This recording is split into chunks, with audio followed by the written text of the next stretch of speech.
In a world filled with sharks, bears, and killer bees, one man is brave enough to stay indoors to bring you the latest in gaming, movie, and pop culture news. That man is Tom Awesome, and this is the Outside is Overrated podcast.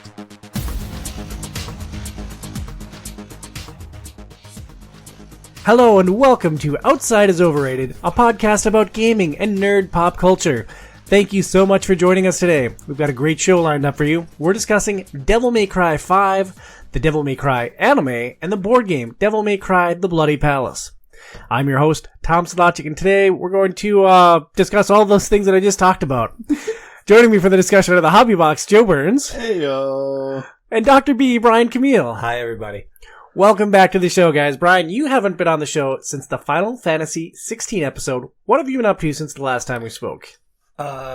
Just trying to get back into like general gaming. We had a period there where we were doing Elden Ring and Final Fantasy all at one time in like back-to-back months. So we had a little condensed. Yeah, that was Burns' fault. We tried to space them out last year. He's like, no, just jam them all together and we're going to have a great time. Remember that, Burns? I take umbrage with that, 1,000%. But... Oh, I'll call Feeny down. Like, she was very strategic in how she spread out the video games for last year's shows this year. What year are we in? I don't know. It would have been last year's show. Last year. It always seems like it starts out as an idea like that, and then it just all gets balled together. Yep. Yeah, and just got Burns like balling everything up and like saying, this'll get Brian. Just straight balling. Yeah, straight balling, homie. So, Brian, you've been doing nothing but playing video games? Like, is that all you do with your entire life? Is just like sit in your basement in your house and like play Monster Hunter World forever? I played World with you guys initially and then gave up because like I could not figure it out. Coming back after Rise has been way more fun. I have an understanding of some of the mechanics, and it is still amazing to me that even as someone who has played like again hundreds of hours of Rise, I still struggle to figure out all the tutorials in World. So it's just like there's no bite-sized way to do this. Mm-hmm. But I got a nice little break last month when I caught COVID for the second time in my life. But thank God. Did you die? I did not. All right. I good. know. It was hit or miss there. I think I had a slight fever, and after that it was just a runny nose. But thank God, God of War Valhalla had come out. Spent time on that, went through the Final Fantasy 16 DLC, and then finished up Tears of the Kingdom. So it was lovely. For those that are uninitiated, Valhalla is the new DLC, the free DLC that came out for God of War Ragnarok. That's basically, it's a roguelite game where you're Kratos. And it kind of, my understanding, I haven't played it yet, is that it explores a little bit more of Kratos' past. It does, and like it's... The short version is there's actually quite a bit of storytelling to it. It's kind of explaining how Kratos views himself and how he kind of comes to resolution on some of his own internal struggles. But it's for a free DLC, it is hefty. You play through it multiple times. A single run through is usually going to take about 45 minutes. So you're going through challenge rooms. Usually they're giving you upgrades for one of the three weapons, whatever upgrades they're giving you. Typically then the later upgrades are going to be for that same weapon. So each time you're coming through, you might be focused on blades. You might be focused on the spear. You might be focused on the axe. And then each time you go all the way through it, you get unlockables that are more permanent unlockables, and it gives you a big chunk of story, usually involving Kratos having conversations with Tyr. So you just skip those, or you just heave a big sigh and... See, here's the thing. Give me good story, I'll sit through it. Yeah, like when Atreus and old what's-her-name are wandering through the swamp on the ox. Angerboda and the date on the back of the ox. That was quite the experience. What was that, like 20... That was like 25 minutes of gameplay, wasn't it? Sort of. I guess if you want to call that gameplay. I don't. I consider that filler. But anyways, so it's definitely, if you have not played it, it's a great way to come back into the game. It's going to take you a minute or two to get back into the combat, just to get the mechanics down. Talking about mechanics today, you'll see how that can take a minute. But it was worth the playthrough for sure. And it's free. Who doesn't like free? That's true. Who doesn't like free? It's really just the time to install the game back on your hard drive. Essentially, yeah. I have not gone back to God of War since we did the podcast. I'm right before the final climax, but I'm like, oh man, I gotta learn how everything works again. Yeah, that's going to be hard to, I think, onboard back in probably a little bit. It doesn't, it's a lot, compared to what we played for this month, it is a lot less complex. And it won't take you as long. Look at a couple of the movesets, remember how a couple of the big things work, and then you can kind of fumble your way through. That was a game you can beat by hitting quick attack for most things. You just jam on R1, you've now completed the game. But those end set pieces, Tom, you have to see that the ending is like a visual spectacle, to say the least. True.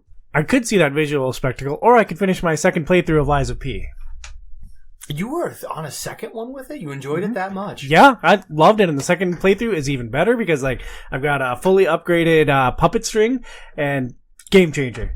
Game changer having that fully upgraded. Like I'm pulling a single dude towards me at all the times. I'm never getting swarmed. Areas that took me 10 hours to clear out, legitimately 10 hours my first playthrough, I burst through in an hour. Friend of the show, Brandon Casper, loved it. And I've been debating on if it's something I want to do, because the problem with Souls games to me is you just never get really a chance to relax. You're always kind of tense as you're playing. Like, okay, have I gone too far? Am I about to die? But once you kind of get over that, I understand it's actually a very, very fun game. You can see the inspiration certainly from Bloodborne, but I've heard really good things about it. Yeah, it's phenomenal. Like the level design is just insane. Like you never go that far without unlocking a shortcut back to where you are. So that helps. Even if you die, like it's never too much of a slog to get back to where you are. Lies of P was just fantastic. Burnsy, important, serious question for you. I'm going to look you right in the eyes as I say this. What is your favorite color? Nice dark red, like a burgundy. Yeah, is that an honest answer? Or is that just because we were talking about Dante and Devil May Cry? No, that's actually my honest answer. I thought you were going to say the color of Tom's eyes. Like, you look over there a lot. Yeah, they're burgundy. Yeah. I am Diablo. We don't talk about it. I have a hard time with telling what color people's eyes are. Because blues and greens, especially on people's eyes, all look kind of the same. You usually look at my chest. It's really weird. Yeah. Well, you have some nice pecs. Thank you.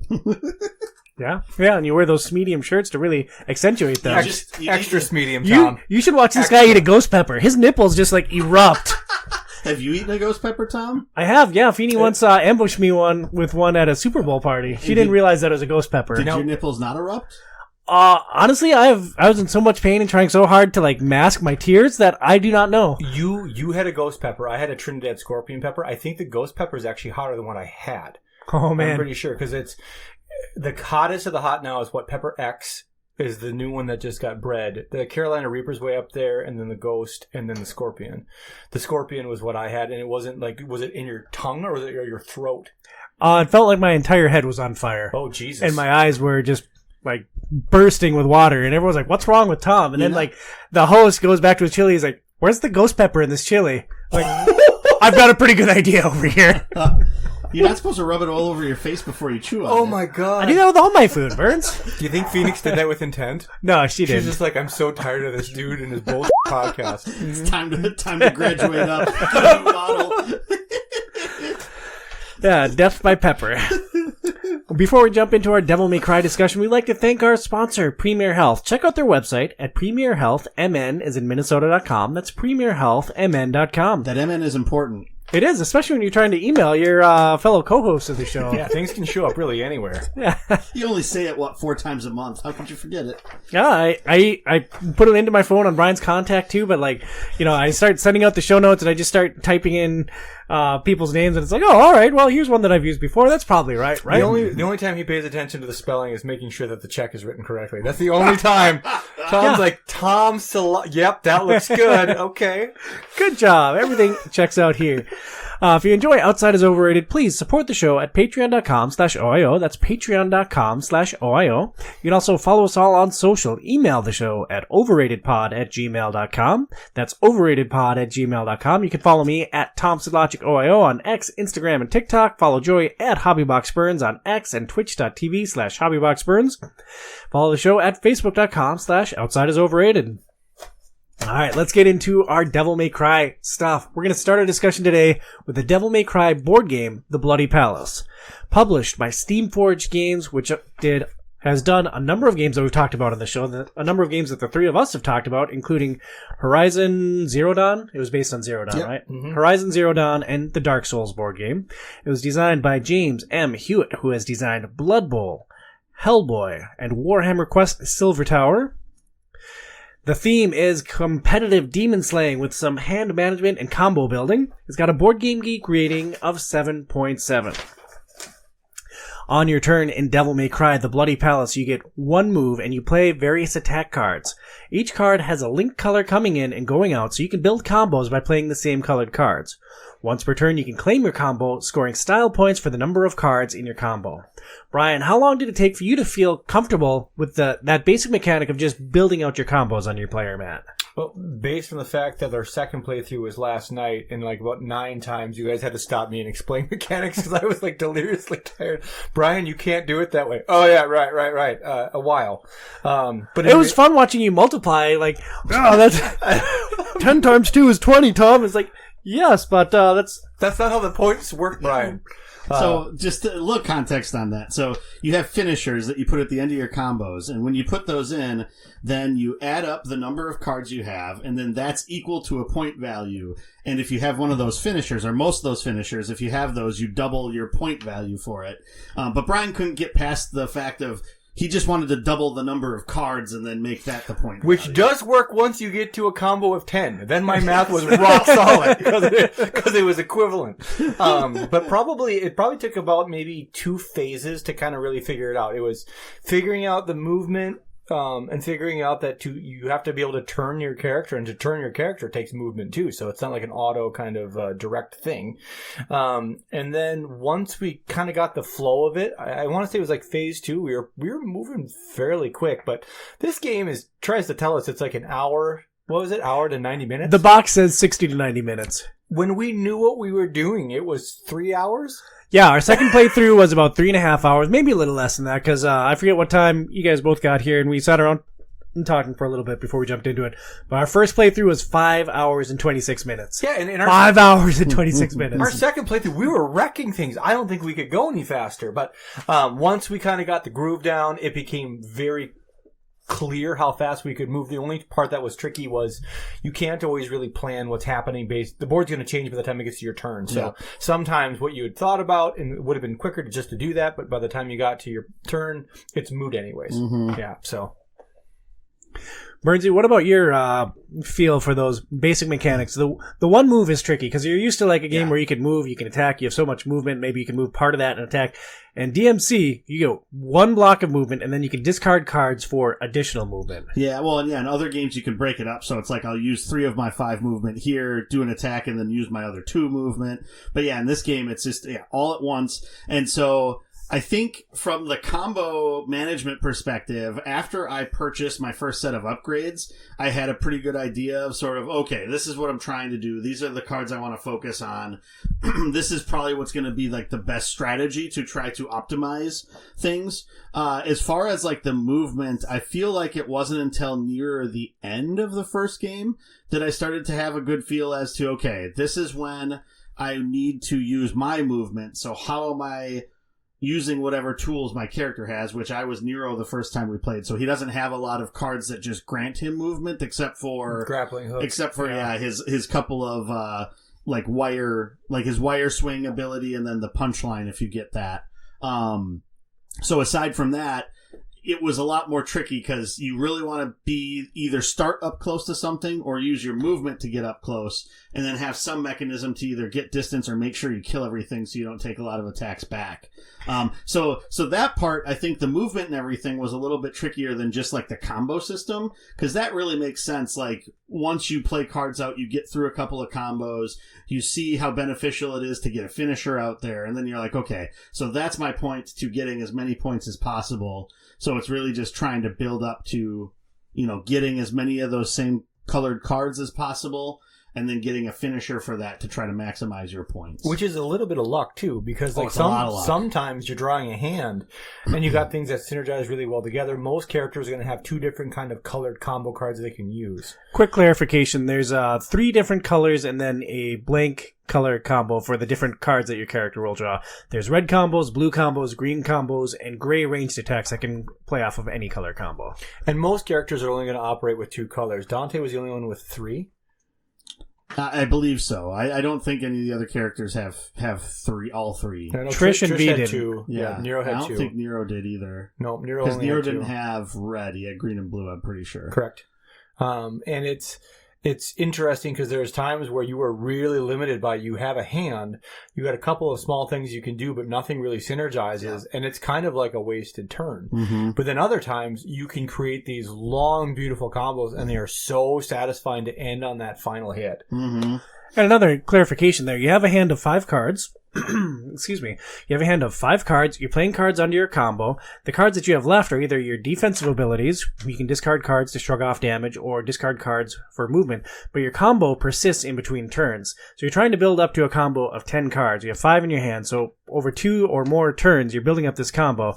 And you want to avoid damage because if you get hurt on the enemy turn, you lose your entire combo. Yeah. So the core mechanic is building that combo as big as possible, ending it with the finisher to hopefully double your points, and that's how you get your style or victory points. Yeah, and the one other thing that each character has is they will have basic cards as well. I believe that's what they're called. Like combo starters, essentially. Yeah, and so for most characters, those are like your combo starters. For Nero, that's going to be your devil arms will all go out there. And so those are cards that are always out in front of you that you can then throw into combos to either get them started, keep them going, or just sort of enhance what's going on with those.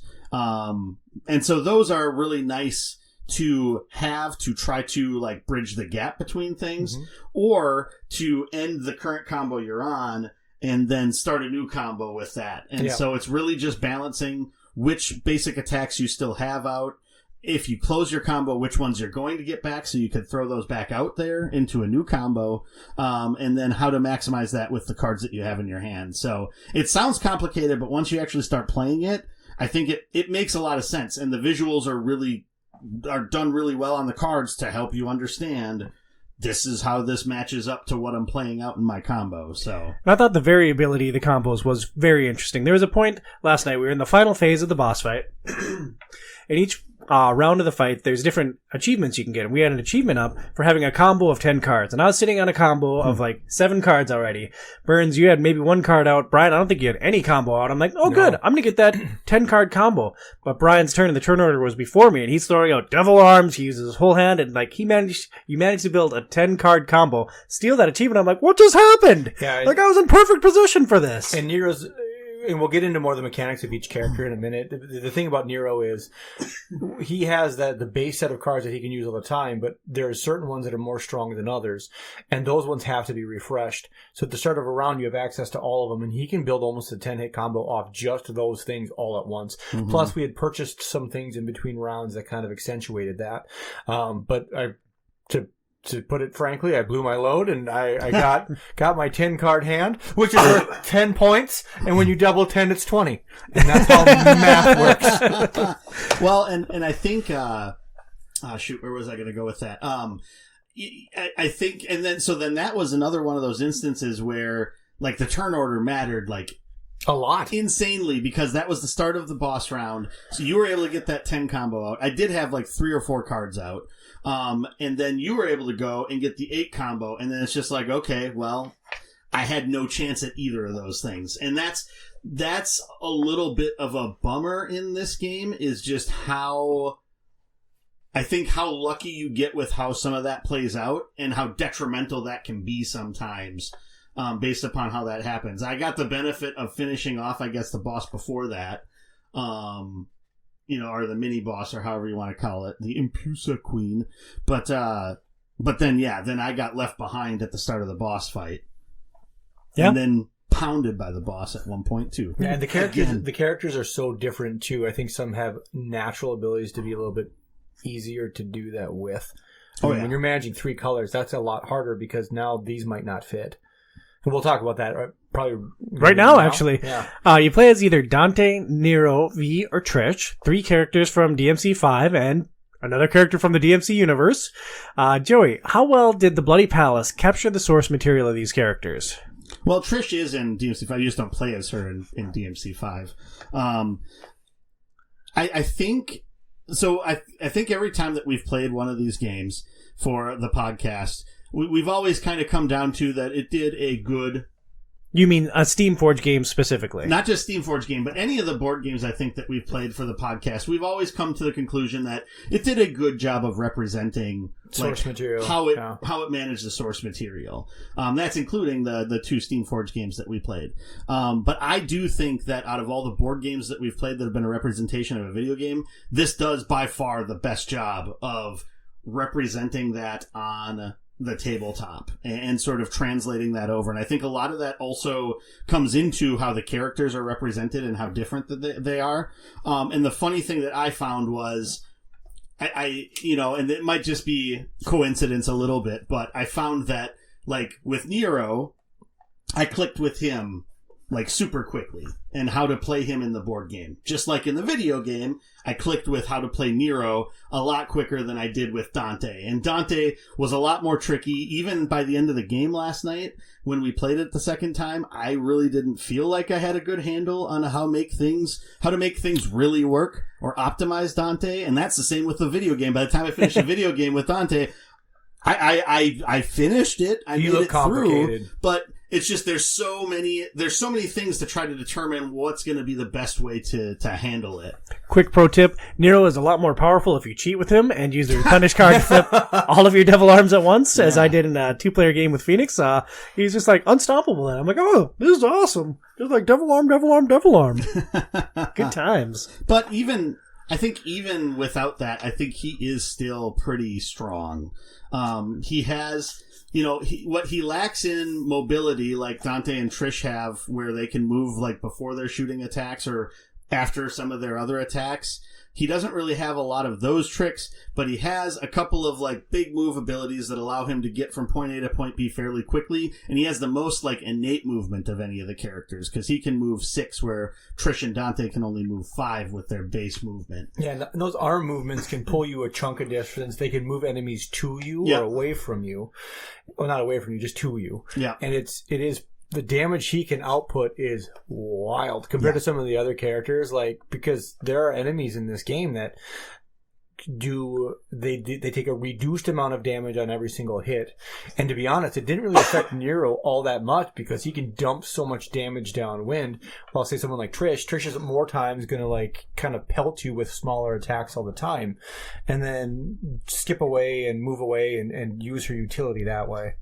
And I also think, like, just like the combos in general, like the different abilities that chain together in the combo and then end with like a certain finisher were like the actual names of the things and did what like the game does. So like the cyclone attack where you're hitting everything around you, like that same thing happens if you play as Nero in the video game. And so like all of that stuff kind of matched up extremely well with that. Or if you take Trish and like uppercut the knight right in the bunghole. Exactly the same as the game. Well, yeah. I mean, that's different because Trish wasn't in this game. You could play as Trish in Devil May Cry 3 and 4. I guess technically after you beat 2 also. But yeah, so... Yeah, so that one's a little bit more wonky. But yeah, and I think also like the style meter, I think represents really well how the style meter in the video game works. It's just a lot more detrimental when things fall apart with that than it is in the video game. Yeah, in the video game, every little encounter that you have as a style meter, you get ranked on a letter scale from failing all the way up to triple S rating. They try to emulate this in the game with the victory point tracker, essentially, and if you die, you fall way down that. You go down to the first spot in the previous tier. So if you're at a D ranking, you fall back to F, E? The start, basically. If you're you can have a 20-point drop. Yep. Which is massive. That's a combo of 10 with the finisher times 2, and you lose all of it. That happened to me last night. Yep. I was one short. When you cross a threshold, like say I was in C and you move into B, you are now safe because you're in the B and you'll only drop down to the beginning of C. I was at the very end of C, got killed, and dropped down to the beginning of D, and I was just like, oh my god, it's like I started all over again. Yeah. So, and while that plays into the strategy of the game a little bit, where it's like you really need to try to like push it to get those extra points to get past those thresholds, it can really snowball fast. And I think it's one of those things where once something like that happens, it starts to, it gets a little bit frustrating to try to see, like, is there any way that you can get back into things after that? And Tom was really like playing almost like a meta version of it last night, where he would move, and I don't know if it was intentional or not, but he would move to people that had combos going and say his turn was ending, the monster was starting next. Tom would move next to some of us that have combos going, and then if we got hit, then... well, it's likely going to go towards the two people. You get hit, you lose the combo. It was actually a pretty crafty way to be playing it. Yeah, there were a couple of dastardly things that I did last night. I was playing as Trish. Trish has a lot of knockback and follow. And so a couple of times I would use that knockback to push a monster closer to another player, especially if you guys had already gone in your turn. It's like, well, I know that the monster is probably going to attack the closest person, so I'm going to push them closer to someone else, then I'm going to run back so that I'm not the target of the attack. There was another instance against the boss where I know that the boss has an attack that targets the person that's in the lead, and I was in the lead, so I'm like, alright, well, I'm going to stand next to Brian, and if the boss is going to kill me, it'll hopefully kill Brian, too, as a purely spiteful move. And he did it a second time with Joe and killed Joe. Well, that was Burns' fault. I was standing in place, and Burns... not on me. Burns moved towards me. It was bad luck in positioning for Burns and the cards that came up for the final boss. Well, because it was hard to know. It was hard to know where was going to be the best spot for me to be, because that was the way for me to put the most distance between me and the boss. And so it was either do that or have less distance between me and the boss and possibly end up being the one targeted. Because I think at that point, I don't think Brian had gone yet on that turn. Because I think Brian went and then the boss activated. Should we break down kind of how the characters work a little bit? Sure. So, so Burns and I... okay, so let's do this. Burns, you and I both played Nero. Yeah. So... Nero, like we said, he's kind of a hard hitter. He's able to do some abilities that actually tack on damage onto every single hit that he does. He lacks a little bit in movement, naturally, because, like, say, Trish and Dante can kind of close distances with attack cards. He can only do it with a couple of ones using his arm abilities to do so. But once you use those are now burned out until the next round unless you get a card to replenish them. So he can hit really hard. He was interesting to use in that way, but unless you could get back some of those movement arms, it felt kind of limited. Like, what was your take on like how he worked? Yeah, I mean, you're really dependent upon using your movement as best as you possibly can. The sort of base movement that the character has, which is 6. Yep. You can go up to 6 spaces. And so you either needed like enemies to group up so you could jump in and take care of them. He's great in a crowd. Like, he can do a lot. Yeah, and I think the other benefit that Nero has is he has probably the highest damage multi-enemy attacks of any of the characters too, where he will hit 3 characters, in a given array, for 2 or 3 damage, or all the characters around him for more damage. Like, I think Trish has one where she hits all the characters around her, but all for 1 damage. Like 1 damage. Yep. Yeah, and his combo finisher hits the center guy for 4. Yeah. And one of them hits for like 4, and then everybody else gets hit for 2. Yeah. Like, it hits hard. Yeah, so he definitely, and then he also has the Exceed cards, which, references his, I guess, motorcycle hit of his gun that he revs it up.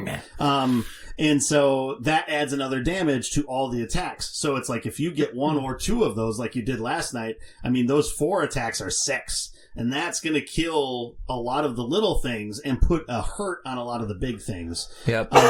So yeah, I think Nero's the easiest to use that way. He's just the hardest to get into the right position or to get away from trouble. That's what I struggled with. Is you're getting going into away. attack and you don't kill something, you're probably going to get attacked by them if the enemies do attack. So I think that's the trickiest thing with Nero. For sure. Because then Tom and I used Trish together, and I used Trish the first game, won. Tom used Trish the second game and won. Yeah. I think there's probably a reason for that. Trish has the ability to kind of pepper you with a lot of different attacks and keep moving. So, like, it was easy to use your movement to get one place. But then, like, particularly last night after seeing, I think Tom had kind of watched how Trish works. I mean, he is shoving things 3, 4, sometimes like 5 spaces around the board. Like, how did you interpret how her mechanics work? Well, I knew that she had a lot of push, and so I was... A lot of push. I focused on building out her upgrades with ranged attacks, which are great, which can slide into any combo. So, like, I was completely focused on trying to get up to 10 combo, hopefully trying to find the combo finisher to end it and just blowing you guys away on style points. You did. Yeah, I had to be careful at times because at least in one occasion, I pushed an enemy too far, and suddenly I couldn't escape far enough away to not be the target of the attack. So, I don't know, mostly I was trying to push the enemies that I couldn't kill further away from me and then running away to set you guys up to take the damage. And it worked really well. She's really efficient that way, and you don't really... In a lot of games, you always... Okay, how do I do the most damage? How do I hit the hardest that I can do? And that's definitely Nero.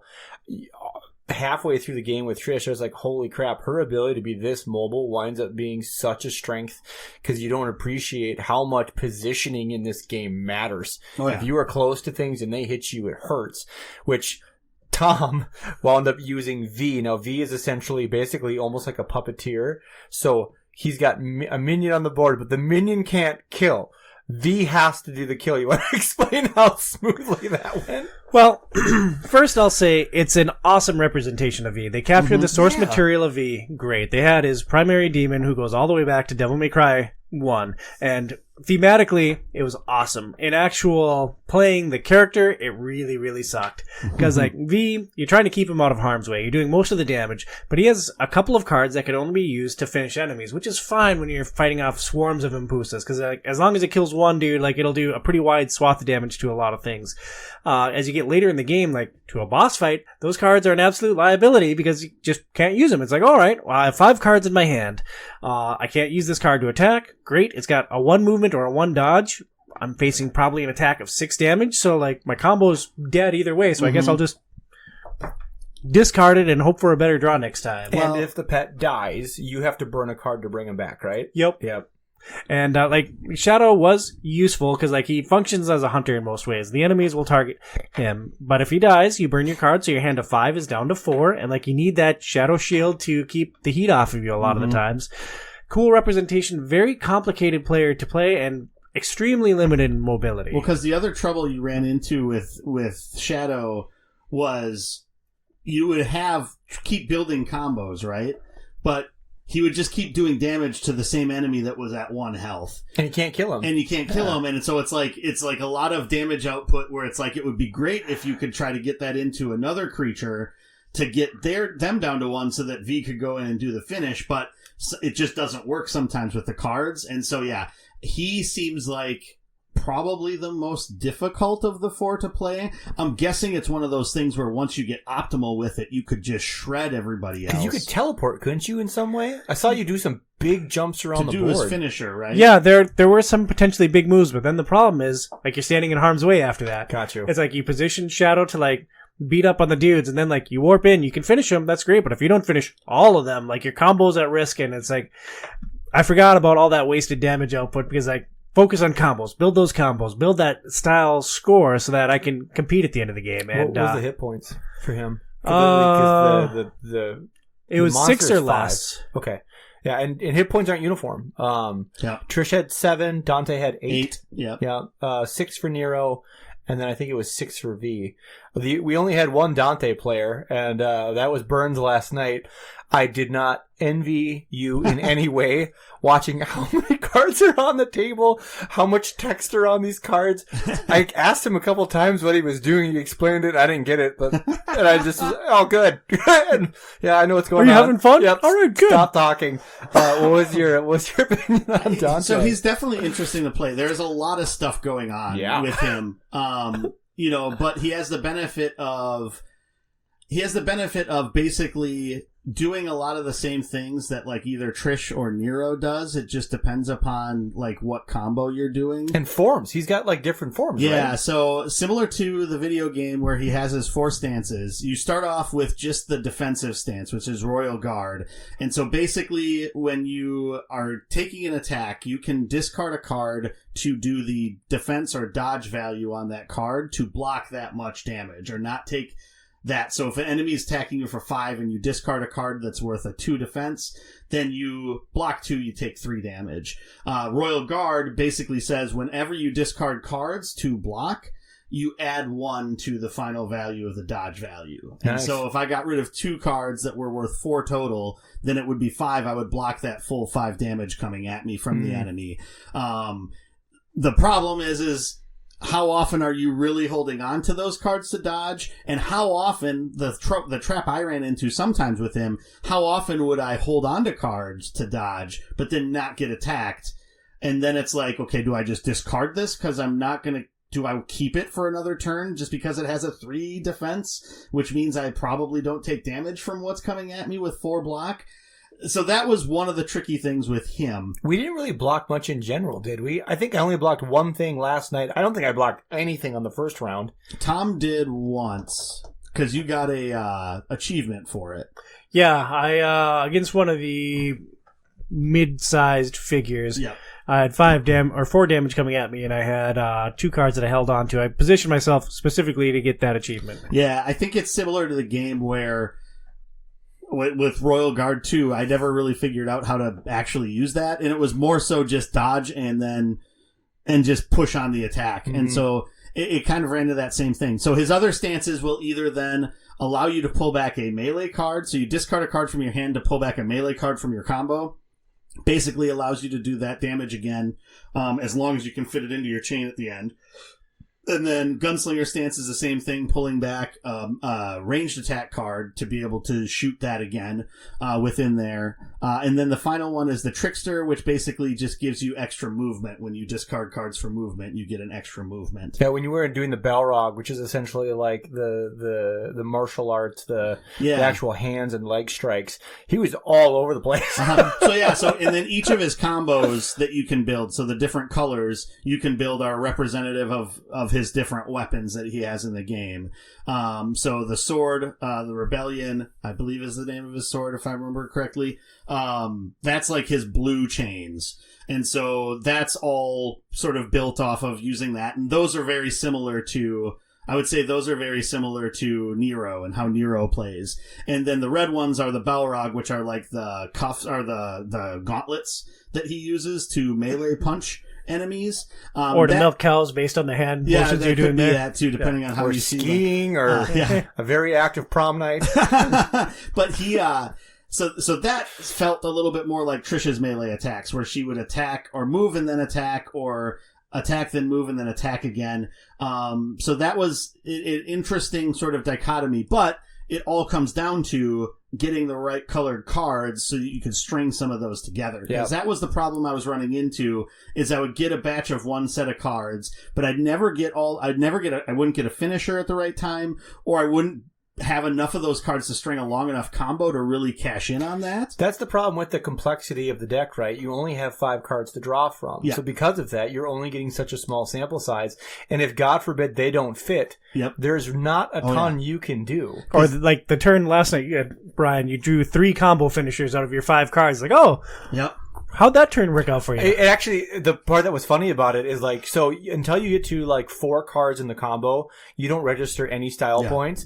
I was able to dump a bunch of damage on the enemies and kill things off pretty quick. But because there was no combos generated, there was no combo score generated.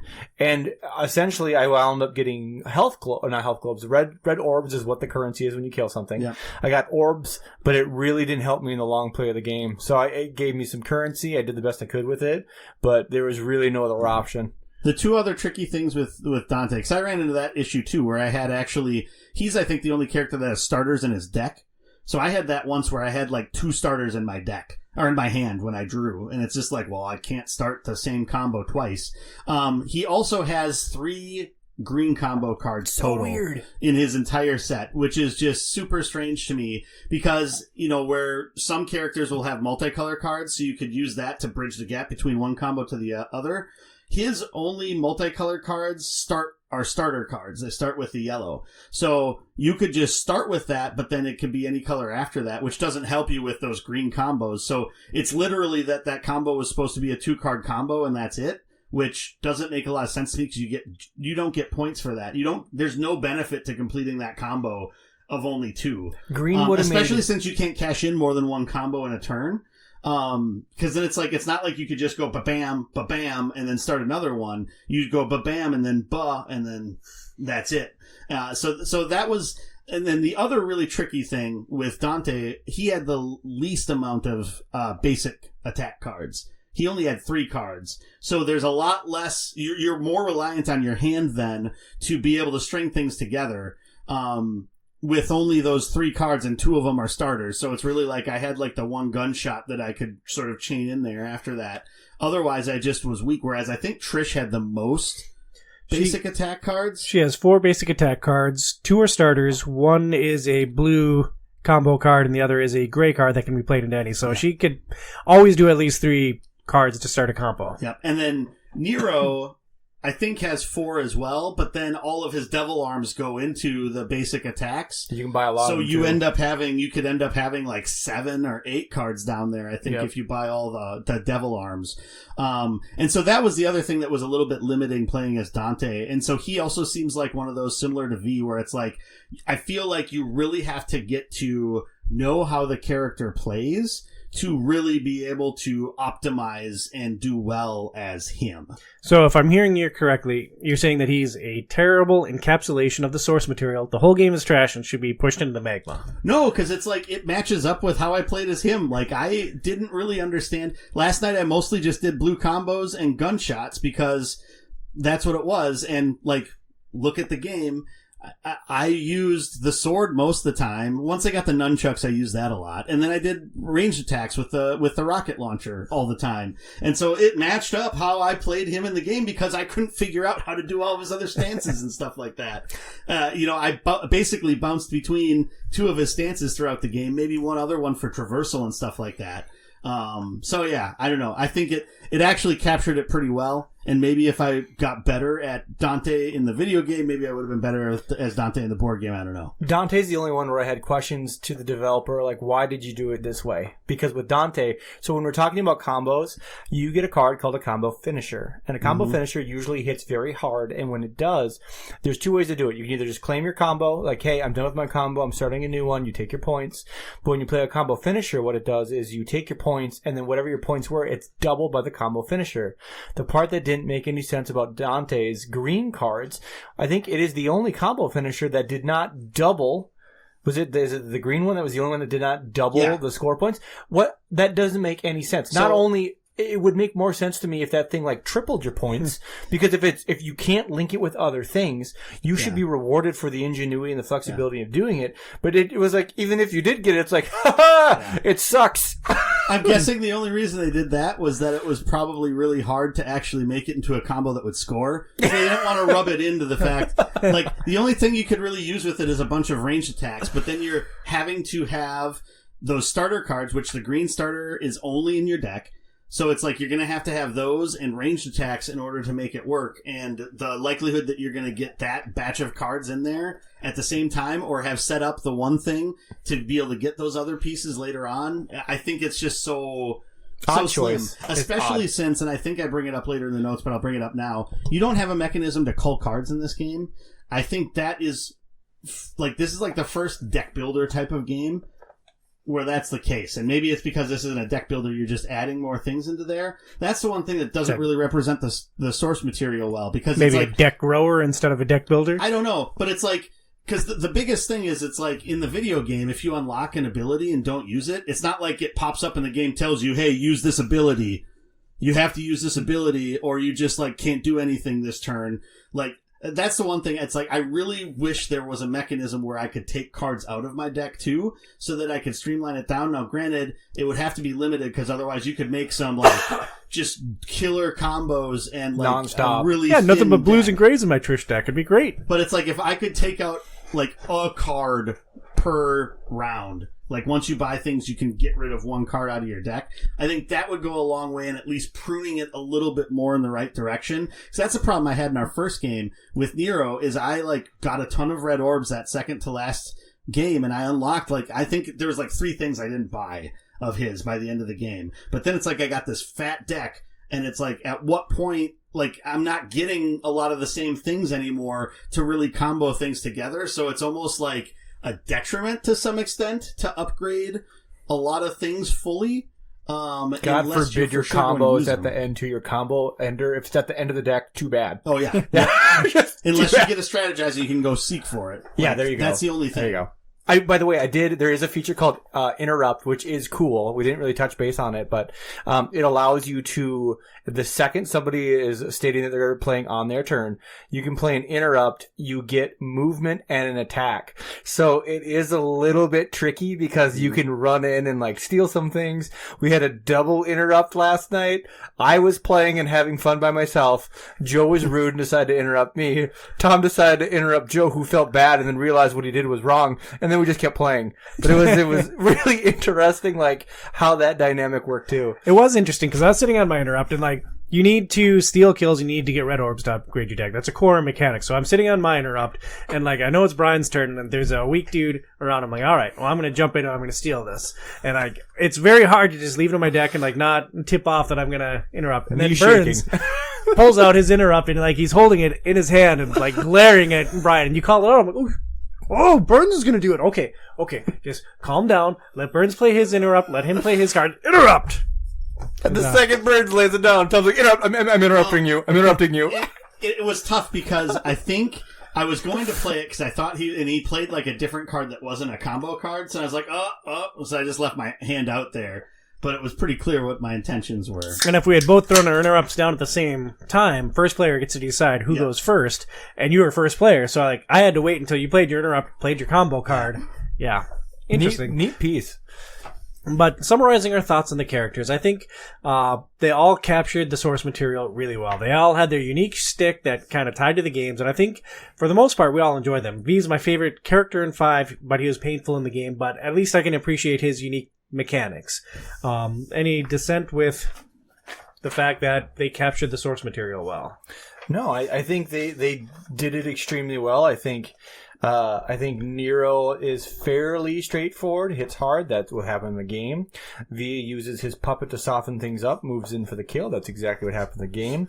Dante can be overwhelming with the amount of options you have. That's certainly reflected in the game. And with Trish, we don't really need a reflection for Devil May Cry 5, but like Trish, in any other medium I've ever played her in, like say Marvel vs. Capcom 3, she's extremely mobile, and I feel like that is captured by this game as well. Yeah. Good job, Steamforge, in capturing the characters. Let's talk a little bit about the scoring in this game. Once per turn, you can claim an achievement for accomplishing something specific, like doing a certain amount of damage, or dodging, or hitting a number of enemies with ranged attacks. At the end of the game, these achievements add to your style and help determine the winner. Burnsy, we talked about the style track a little bit, but did it serve as an adequate victory mechanic for this game? I think it did. With the... So, with the whole exemption that the final boss, the only boss that's in the core box, has a blue shell mechanic. So, like in Mario Kart, the blue shell, somebody like back in the pack will get the blue shell, and it's the shell, it shoots out and it only hits the leader. Well, unless somebody's like right behind the leader, then they'll get hit by it. But otherwise, it only hits the leader of the game, and it's a mechanism that's used to sort of rubber band the people behind up forward. And to put Brian back in his place. No, because it knocked me out in this game. In Mario Kart, Brian's in the lead. Got it. I see. So the main boss basically has an attack where he's going to move 8 towards whoever is highest on the style. 8 is a lot of distance, by the way. 8 is like basically from anywhere on the board he can get to almost anywhere else on the board. Last night was one instance where he just didn't quite make it, but I still took the brunt of it anyway. He was on one edge of the board and I was one space away, so I think the board is 10 spaces away at its longest point. He had taken a card that put him all the way to the left edge and he almost still got there. That's insane. And then does an 8 damage attack, which is the highest attack that anything has in the game. And you either... Well, Dante would just need to dodge 1 to take the 8 damage attack, but for Nero, you need to throw at least 3 to stay alive. You're right, because that's 6 and dead. And, when you're holding one card, knowing that if you take an attack, I could block with it, and that would only block 2 and it wouldn't do any good. That was the other thing that hurt. So that was the only real frustrating thing, because not only you're in the final fight of the game, and you fought to get all the way up on this track, like close to the SS ranking, which is the second highest ranking, and then to drop down so many tiers and basically fall behind everybody at that point. Yeah, even behind V. How did that taste? Yeah. Well, and it's just like, and then it's like, well, what can I do to try to catch up? And so many of the achievements, jumping into that phase, in the boss battle don't matter. Like, it's just...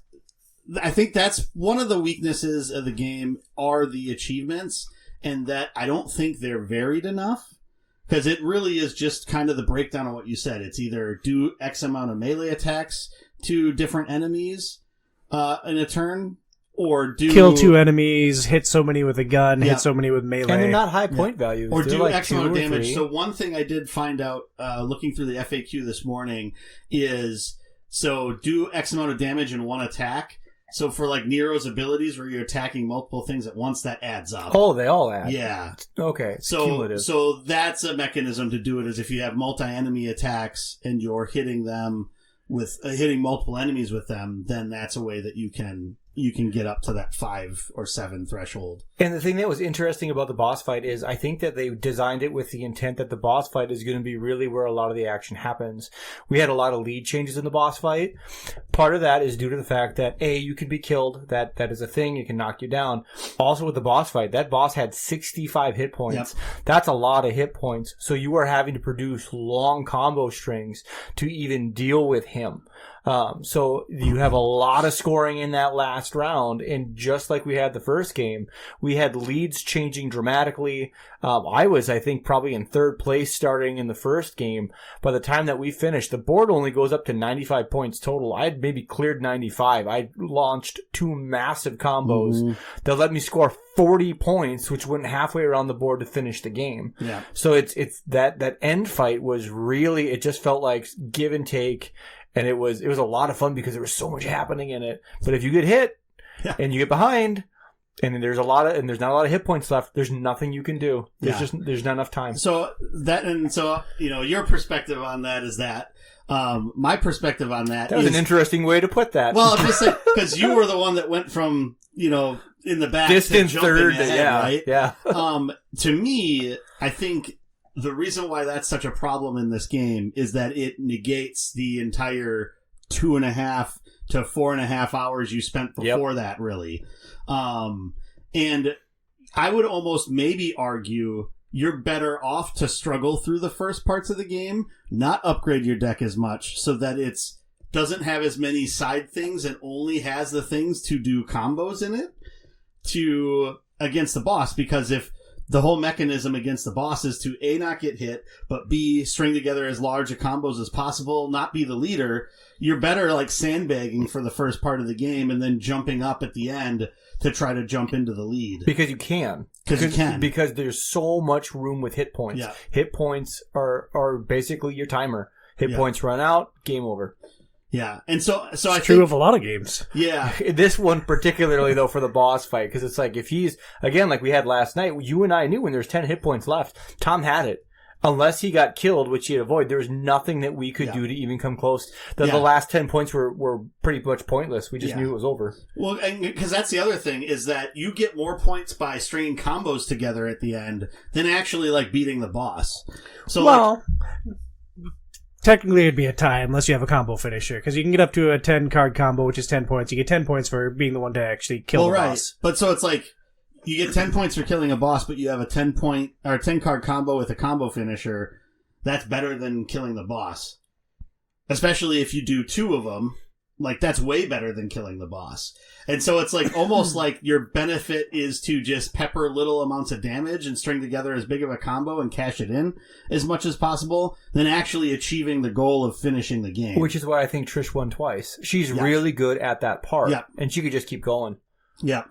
And so I think, I don't know, I think that's one of the problems. And I think one of the other weaknesses that I bring up when we get to it, and maybe we could just jump to that now, is I think one of the other weaknesses is you only have this one boss fight. So then it's like, if I know that this is the boss that we're fighting, and this is what has to be done in order to beat him and win the game against him, you can probably prep all the way up to that in certain ways to try to maximize towards just that boss without having any other bosses in there or other boss scenarios to sort of plan around or have to deal with. A, it hurts your replayability, but B, it makes it it's all about this game about beating this Elder Greyon Knight, and that's it. I think there's a lot of fun in the journey up to that, but the fact that it's limited to just that one boss fight really hurts it, similar to Horizon, which only had the one final boss monster that you fought. And so then it's like, well, how many more times can I play this without it just being the same game? Like, there's differences in between, but really it's just finishing the same game. And I think that's the unfortunate thing about it, especially when, granted, there's not as many expansions with Devil May Cry, the Bloody Palace, as there are with like something like Horizon, but it's still like $40 to $60 a pop, depending upon what kind of deal you can find to buy the expansions that add the couple of bosses that are out there. And so I think that's the other kind of pain point with it. Well, while we're talking about the expansions, at least when you buy an expansion, you get all the right minis, right? Like, everything works and like everything, you get to expand on your gameplay experience, right? So if you're liking a lot of what you've heard here, I would caution you, before buying this game at retail, the two expansions that have big boss minis, when they created the game originally, had miscasts on those boss miniatures. So people that kickstarted the game received a separate box that had the actual miniatures for those two bosses in there. If those aren't out there with the retail version, you're going to get miscast creatures that don't fit on their bases and basically are not a complete representation of what they were supposed to be. I'm fighting Sonic in the last round. It's the only thing that works. Yeah, so I think that's one thing to watch out for if you're going to buy it. If you would want to ask before you buy it whether they have the replacement miniatures or not. Or if you really think that you would like this game, you're a huge Devil May Cry fan, then you would want to try to buy like someone's all-in Kickstarter, like used, in order to make sure that you got that. Quick question for on the replayability when you're talking, because I think you're right. This game probably does struggle with replayability. A lot of board games do. How many different phases were there, and how many different variations? There are 4 phases to each game. There's the start phase, which each player count, 1, 2, 3, 4 players, has, I think, 2 different starting cards. Then you play 2 level cards, which are varied based on the number of players. And then there's 1 boss fight. So there's potentially 3 different scenarios for each level that you could play. Because you drew up exactly what we did the first time by accident, the second time. And yeah. I was like, okay, I got to fix this. Yeah, and I'm like, oh, well, I peeked ahead at the cards because there's a few different enemy types in the box. I was like, oh, well, this is exactly what we played the first time. So I just cherry-picked different level cards for each one, which meant different enemies, different groups of enemies, different configurations, just so that we'd have a broad experience playing against all the different enemy types. Yeah. I think the boss expansions are probably important to have for this. One of the other things that I think really should have been included in the game is there's an expansion that's just for the devil triggers for the different characters. And so what that does is you replace your miniature with the devil trigger miniature. So it's like the devil trigger version of your character.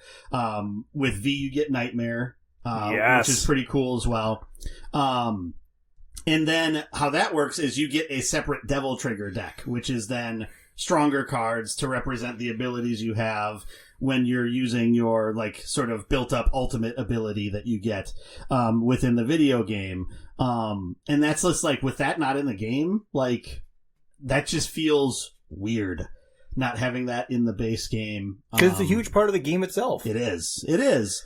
And so I think that's like the knock, similar to a lot of the Steamforged games, is just that it's like, why would you create a base game that's not the entire experience that you think is the best experience for the game? And I know a lot of other board game publishers do that thing. It's not just Steamforged that does it. It's just we've played a lot of their games for this, and they have like that recurring kind of theme with a lot of these. Horizon, I think, was far worse than a lot of than like Devil May Cry probably is. This is my favorite one of Steamforged that we've done. Or Stormforged, excuse me. Yeah, I would probably play this again over the Dark Souls one. I think the Dark Souls one has more variability with the base game, so that's like a plus for it. And like Dark Souls was awesome. I mean, I enjoyed what we played of it the couple of times we played it. It's definitely a little bit harder to grasp. It was funny when we were setting up for Devil May Cry the first time. I asked you guys about playing Dark Souls, and neither of you had any recollection of playing the board game together. Yeah, I forgot. We played for Elden Ring. Yeah. Because I remember me and you played it together with Phoenix once. Mm-hmm.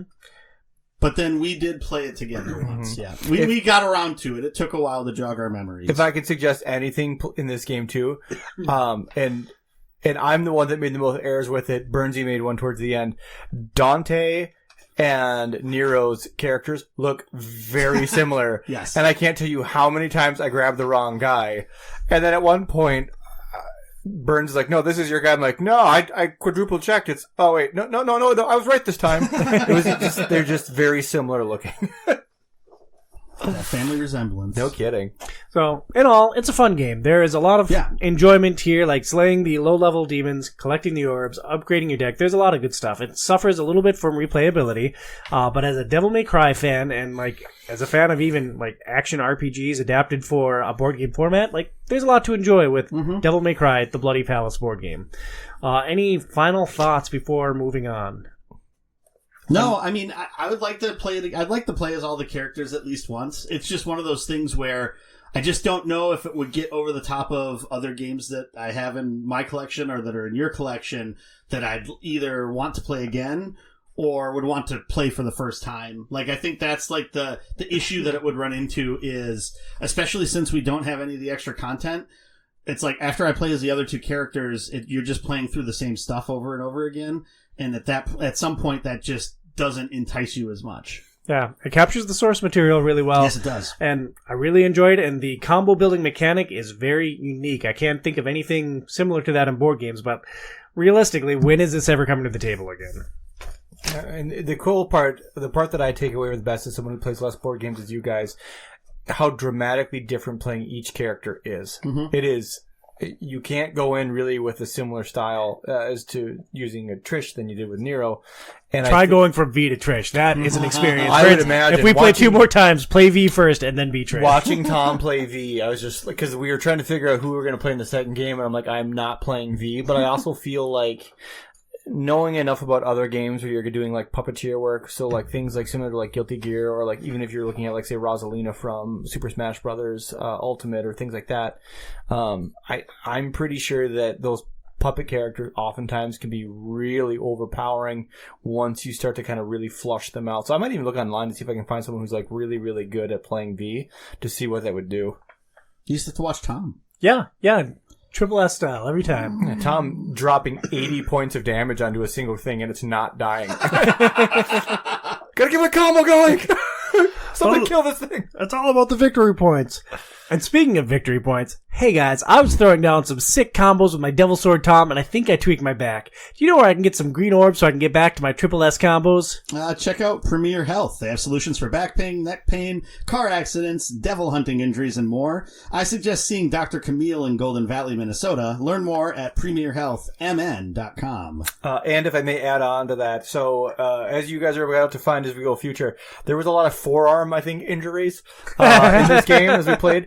When it comes to repetitive stuff like that, whether it's forearm, wrist, that is something that the clinics often do see now, and we are seeing more of kids coming in with some of this stuff from repetitive gaming. Once you kind of get their forearms to calm out, they feel quite a bit better, but there's a lot of competitive computer gaming teams now in schools, and we're seeing injuries from it, which is crazy. It is crazy that now there's competitive leagues in schools for this stuff, and it makes me smile as an old nerd. They just had the state esports championship at the Mall of America last weekend. I love it! That's awesome. Well, if you have kids and they're involved in those competitive esports and are having these recurring injuries, check out Dr. Camille at Premier Health. Visit their website at premierhealthmn.com. premierhealthmn as in Minnesota.com. So just another quick medical, how would you approach this if someone came you do a thumb in the bottom. Maybe this would help for this. So if someone came in and they just have weird core and back issues from repeated sword impalings from getting new weapons, how is it that you would approach, solving those injuries. Generally, what you do is you start with a bucket of KFC's old-fashioned thighs. Once you can nibble them down to largely the bones, good 3-4 shakes. Now, you remember when you do the shaking, you've got to, when you shake the bucket, it's got to be counterclockwise. It's a really common issue people run into. If you go counterclockwise, it's where you want to be. Clockwise is going to kind of probably exacerbate what's happening. But after you do that a couple of times, a couple hymns, maybe a Hail Mary, and God knows I love singing a good, Long Save the Queen, you're pretty much good to go. All right. Thanks for that. Freemerehealth.mn.com.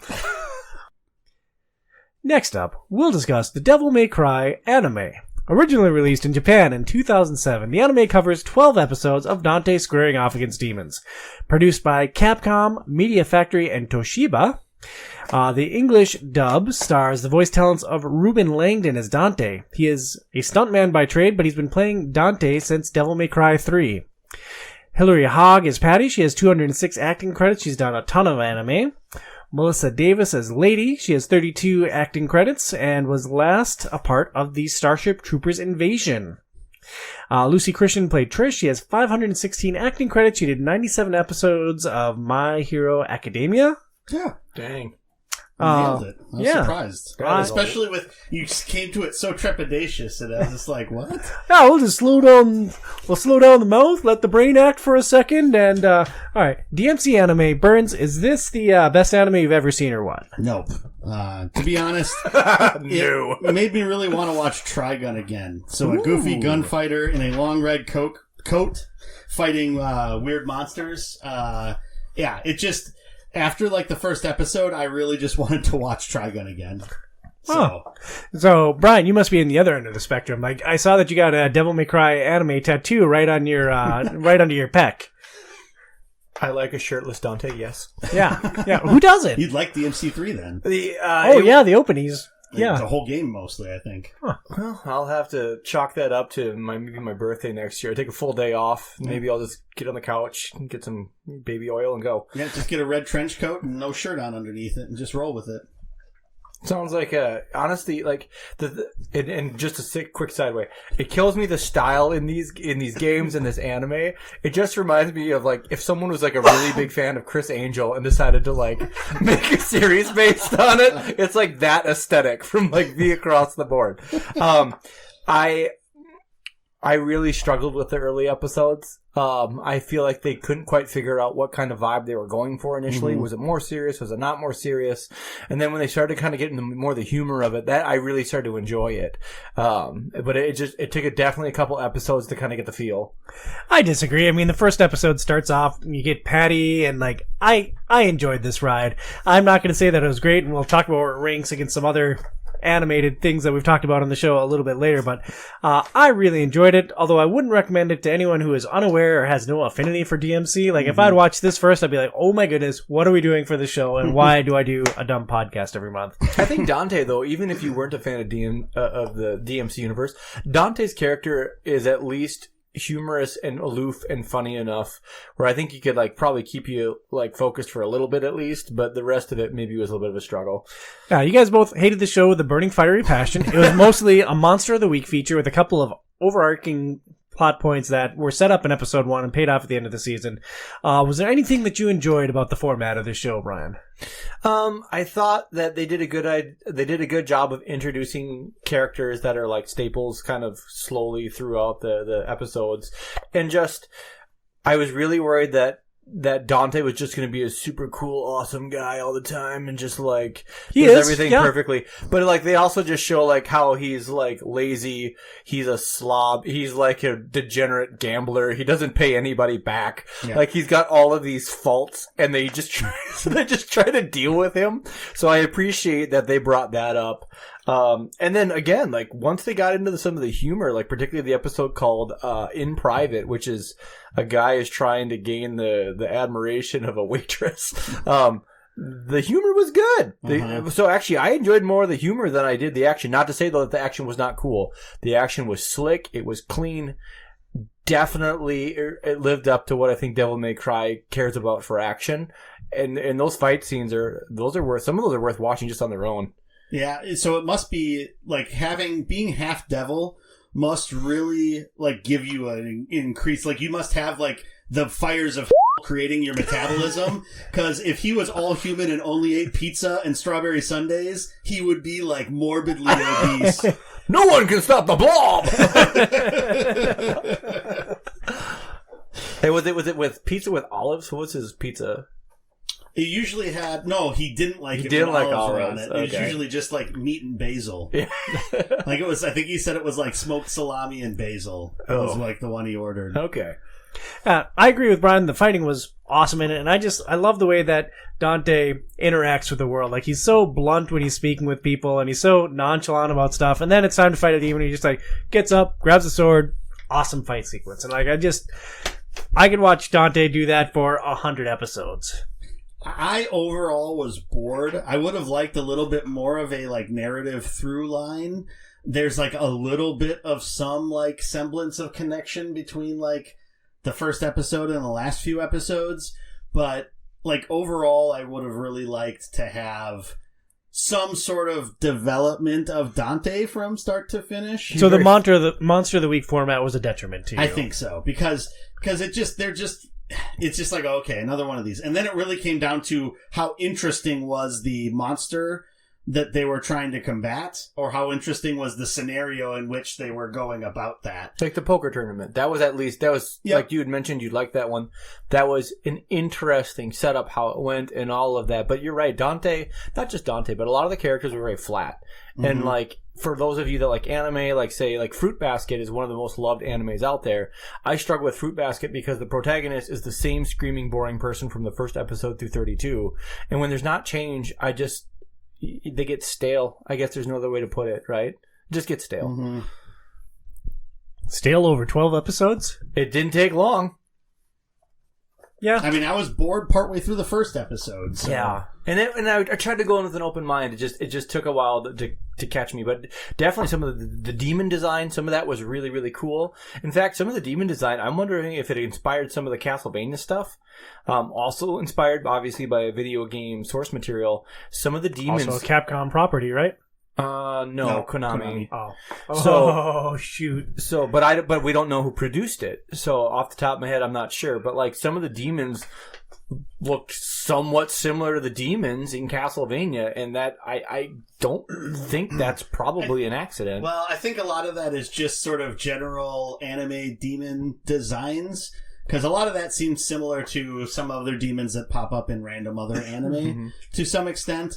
I think I mentioned it later on the show notes, but I'll just bring it up here because we're talking about it. I was bummed that they didn't include more demons from like the video games up to that point. Yeah, because they're cool looking and they're creepy. The board game nailed those. Like, I'm fine with them doing like original ones for this, but it would have been cool for them to bring back some of the more iconic ones from like the first game or the third game, and just see some of those pop up. Because I, to my knowledge, and granted, I'm not, other than watching through like everything that kind of happened in the first three games and playing through the first part of the first one, I don't have a whole huge backlog of that, but yeah, it seemed like they were all pretty unique to the anime, which it would have been nice to have a little bit more connection there to the source material. That's fair.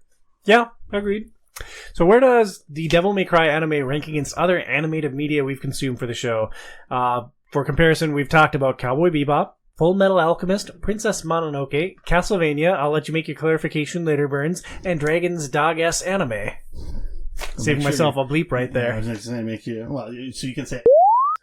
Dog-S. Oh, Dog-S. Oh, Dog-S. Did it sound like... It sounded like you said dog.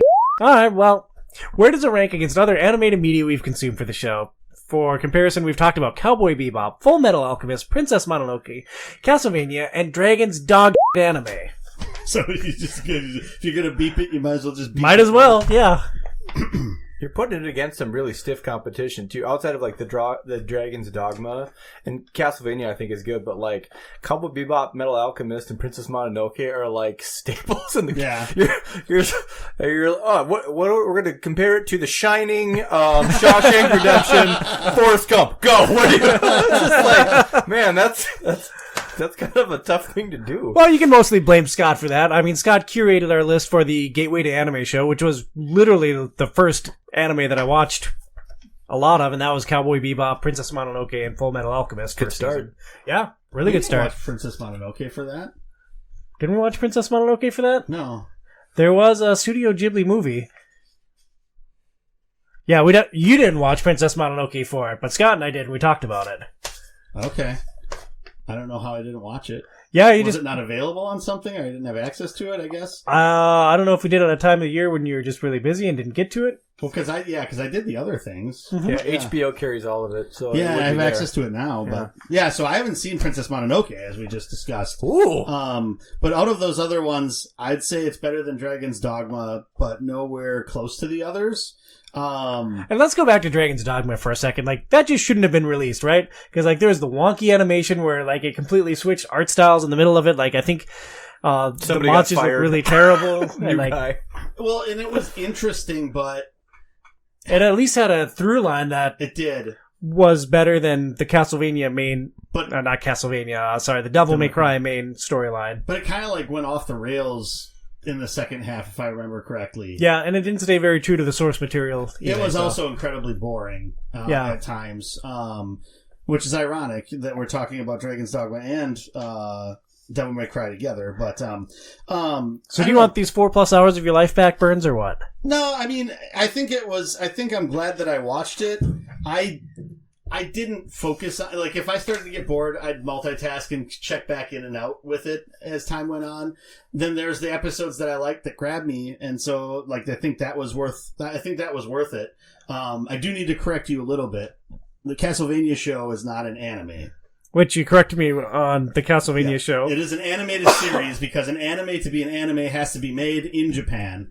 And the Castlevania show, even though it's done in an anime style, is not made in Japan. And it's hard too because with Devil May Cry is for the shortcomings of what the anime series is, to put it up against Castlevania was tough because Castlevania showed when you really do love your source material, you can really do some really neat things. And I don't feel like this was crafted with the same kind of affection for the source material as Castlevania was. Yeah.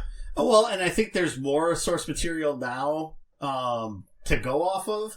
I'm really excited for the animated series of Devil May Cry that the producer of the Castlevania animated series is making. That's supposed to come out this year. I'd watch on that. Netflix. So I'm really excited for when that comes out to see what that's going to be like and to what extent, like where it starts. If it starts similar to Castlevania, where it's like we're going all the way back to kind of the beginning and trying to tell this whole story from start to finish. It focuses on Dante, but are there other characters that it doesn't have? Does it create characters specific for the animated series? I'm really intrigued to see what they do with that and how they approach it. When did 3 and 4 come out? Because this anime series is 2007. It came out after 3. Okay, so there's still there's Four. a tremendous. So Nero's not even a part of this universe. Virgil's not even a part of this universe. Yeah. Was Virgil in 3 or not? Virgil's in 1. Technically, and he's in 3. Yeah. He is in 3. Virgil's a main focus of 3. Okay. Yeah. So there was just a lot that they hadn't got a chance. Yeah, because to they look didn't at even them. touch on Virgil in the animated series, which makes sense if the timeline where it kind of falls in the timeline of being after kind of 1 and 2. Virgil didn't really come back from hell yet at this point. So, is there anyone that, in your heart of hearts, you would recommend the Devil May Cry animated series to? I think if you're a hardcore fan of Devil May Cry, it's worth a watch. I did enjoy like some of the references to the anime that Devil May Cry 5 made. So, Morrison, even though he looks completely different, is a character in Devil May Cry 5. I think that's the first video game, unless he's in 4, the part of 4 that I didn't finish. I think 5 is the only game that he's in. But he's like a supporting character in the anime. And then Patty, like Dante references avoiding Patty's birthday party in Devil May Cry 5 in one of his first scenes, which I think is funny also. So yeah, it's a good tie-in. Brian, is there anyone that you would recommend DMC anime to? I mean, unless you've got a shirtless Dante tattooed on your body, I'm not I'm not really gonna push that for a lot of folks. It was okay, and I think with how much good material there is out there to watch if you're looking for it, I think that you'd be better off using that time served watching something else. The fact that you have not seen, Joe, you've not seen Princess Mononoke. Like, that's crazy to me. I watched that in theaters when I was in 9th grade.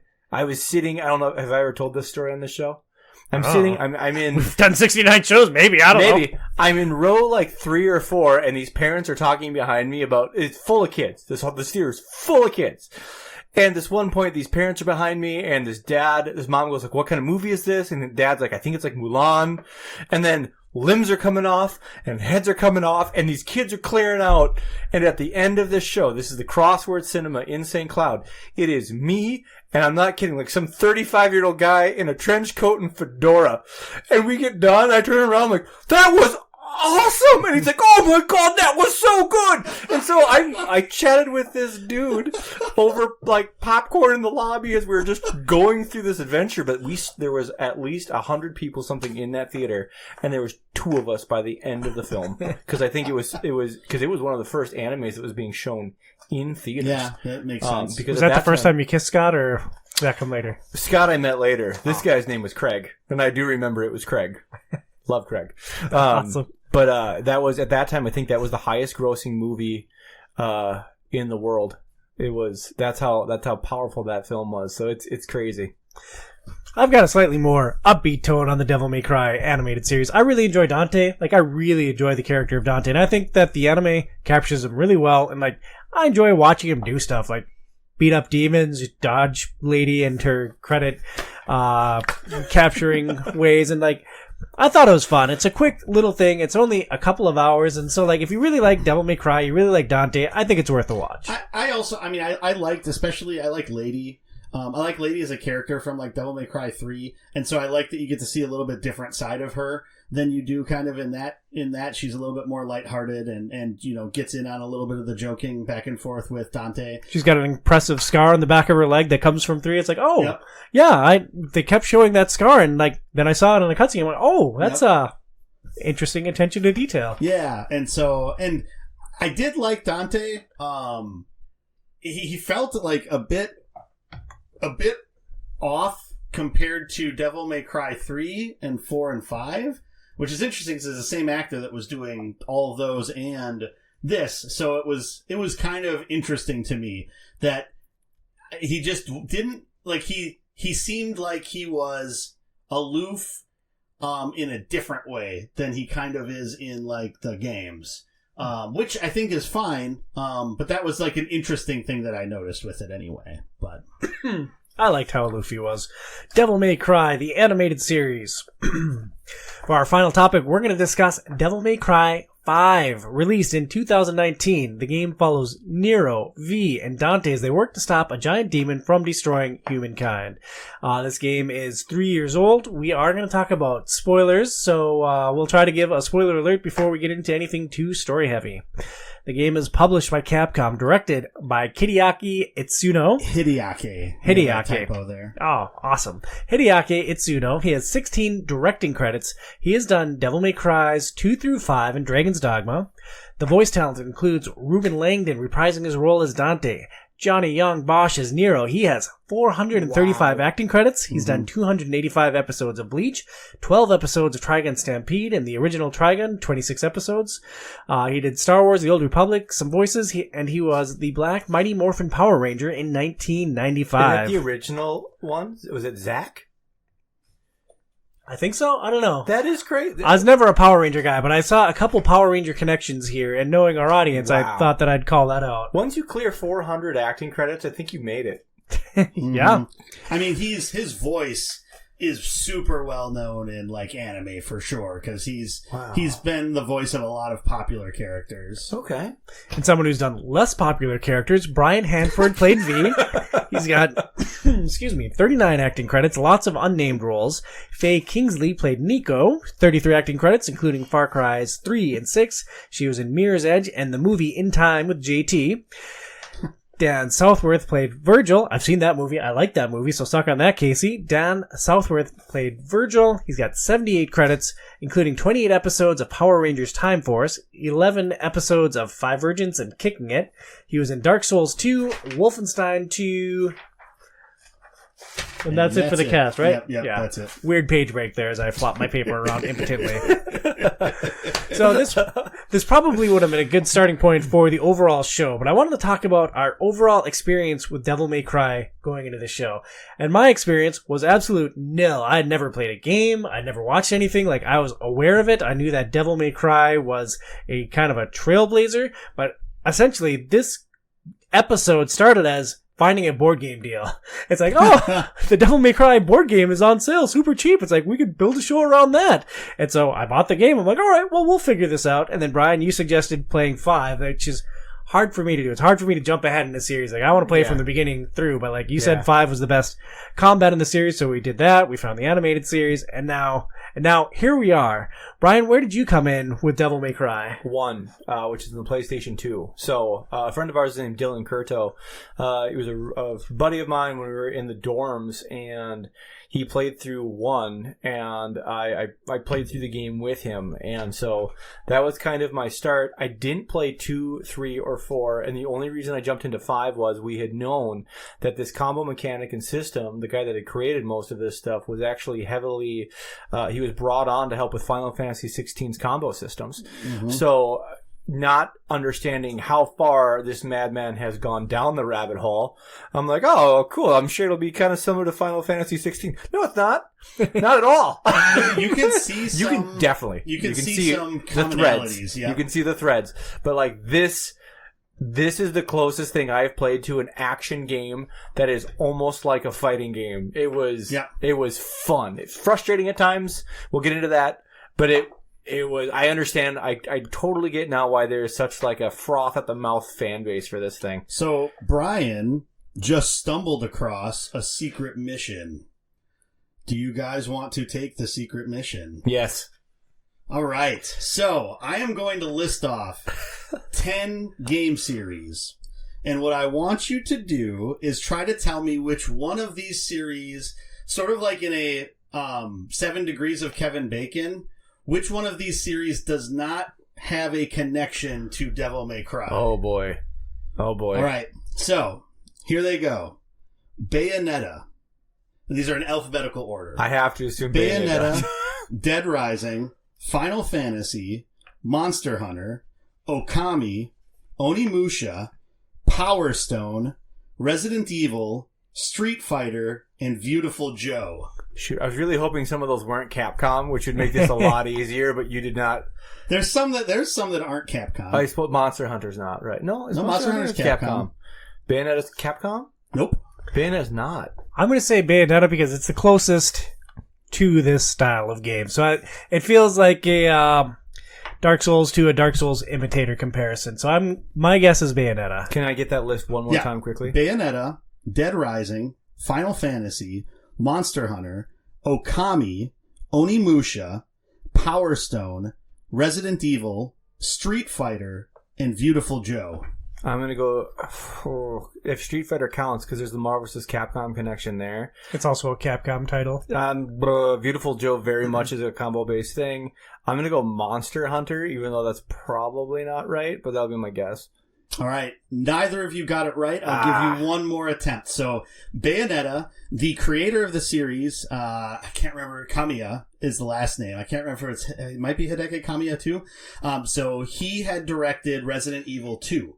And then he started working on what was going to be Resident Evil 4. And as they got deeper and deeper down, it didn't feel like a Resident Evil game, and that's what became Devil May Cry. That's so funny, because playing the original Devil May Cry, I'm like, oh my god, this is so Resident Evil. Like, Capcom just has this big facility, and I'm locked in it, and like, moving around the rooms feels just like the mansion. It's like, oh. Yep, because it didn't feel like survival horror, and so then he created Devil May Cry. Eventually, he went on to also create Bayonetta down the line. Which makes Bayonetta's combo systems makes complete sense based on that. Yep.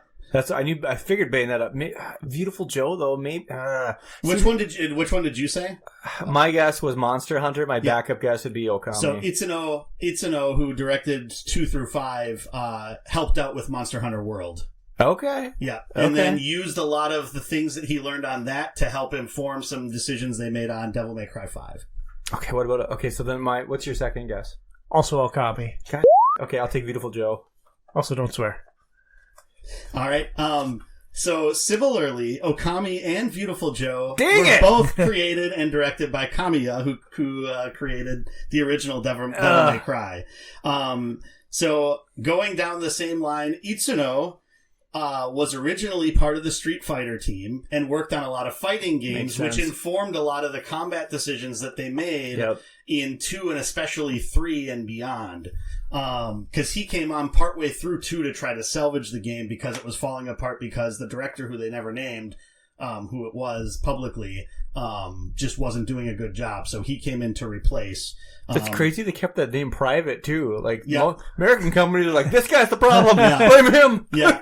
And the interesting thing about that is that he was, at that point, starting to work on the concept phase of the game that he always wanted to make, which would eventually Mario Kart? be Dragon's Dogma. Yes! So also, Dragon's Dogma was awesome. Onimusha was the one that had the weakest tie, but the executive producer of Devil May Cry 2 was the creator of Onimusha. I figured just the theme of it seemed the close enough. Samurai, orbs, all that stuff. Itsuno also was a co-director on Power Stone and directed Power Stone 2. Okay.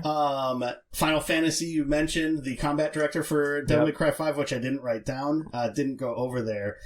So the correct answer is actually Dead Rising. Huh. There is not a key connection between the Dead Rising team and the Devil May Cry series. So that's maybe the one that makes the most sense, too, because there also isn't anything that it would even be comparable to a combo mechanic either. Yeah. There really isn't. That's much more like Grand Theft Auto. Yeah.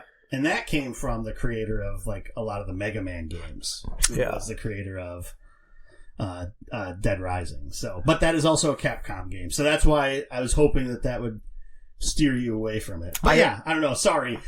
Interesting aside. Loved your segue, by the way. So I played the original Devil May Cry on PlayStation 2 way back when. I rented it from Blockbuster or Pizza Vid or one of those places. And I remember enjoying how bombastic it was. But I think the difficulty, I remember getting to the fight where you fight Shadow. Well, he's not called Shadow in that, but I remember getting to that room and fighting that. I don't remember much more than that, so that's probably about as far as I made it.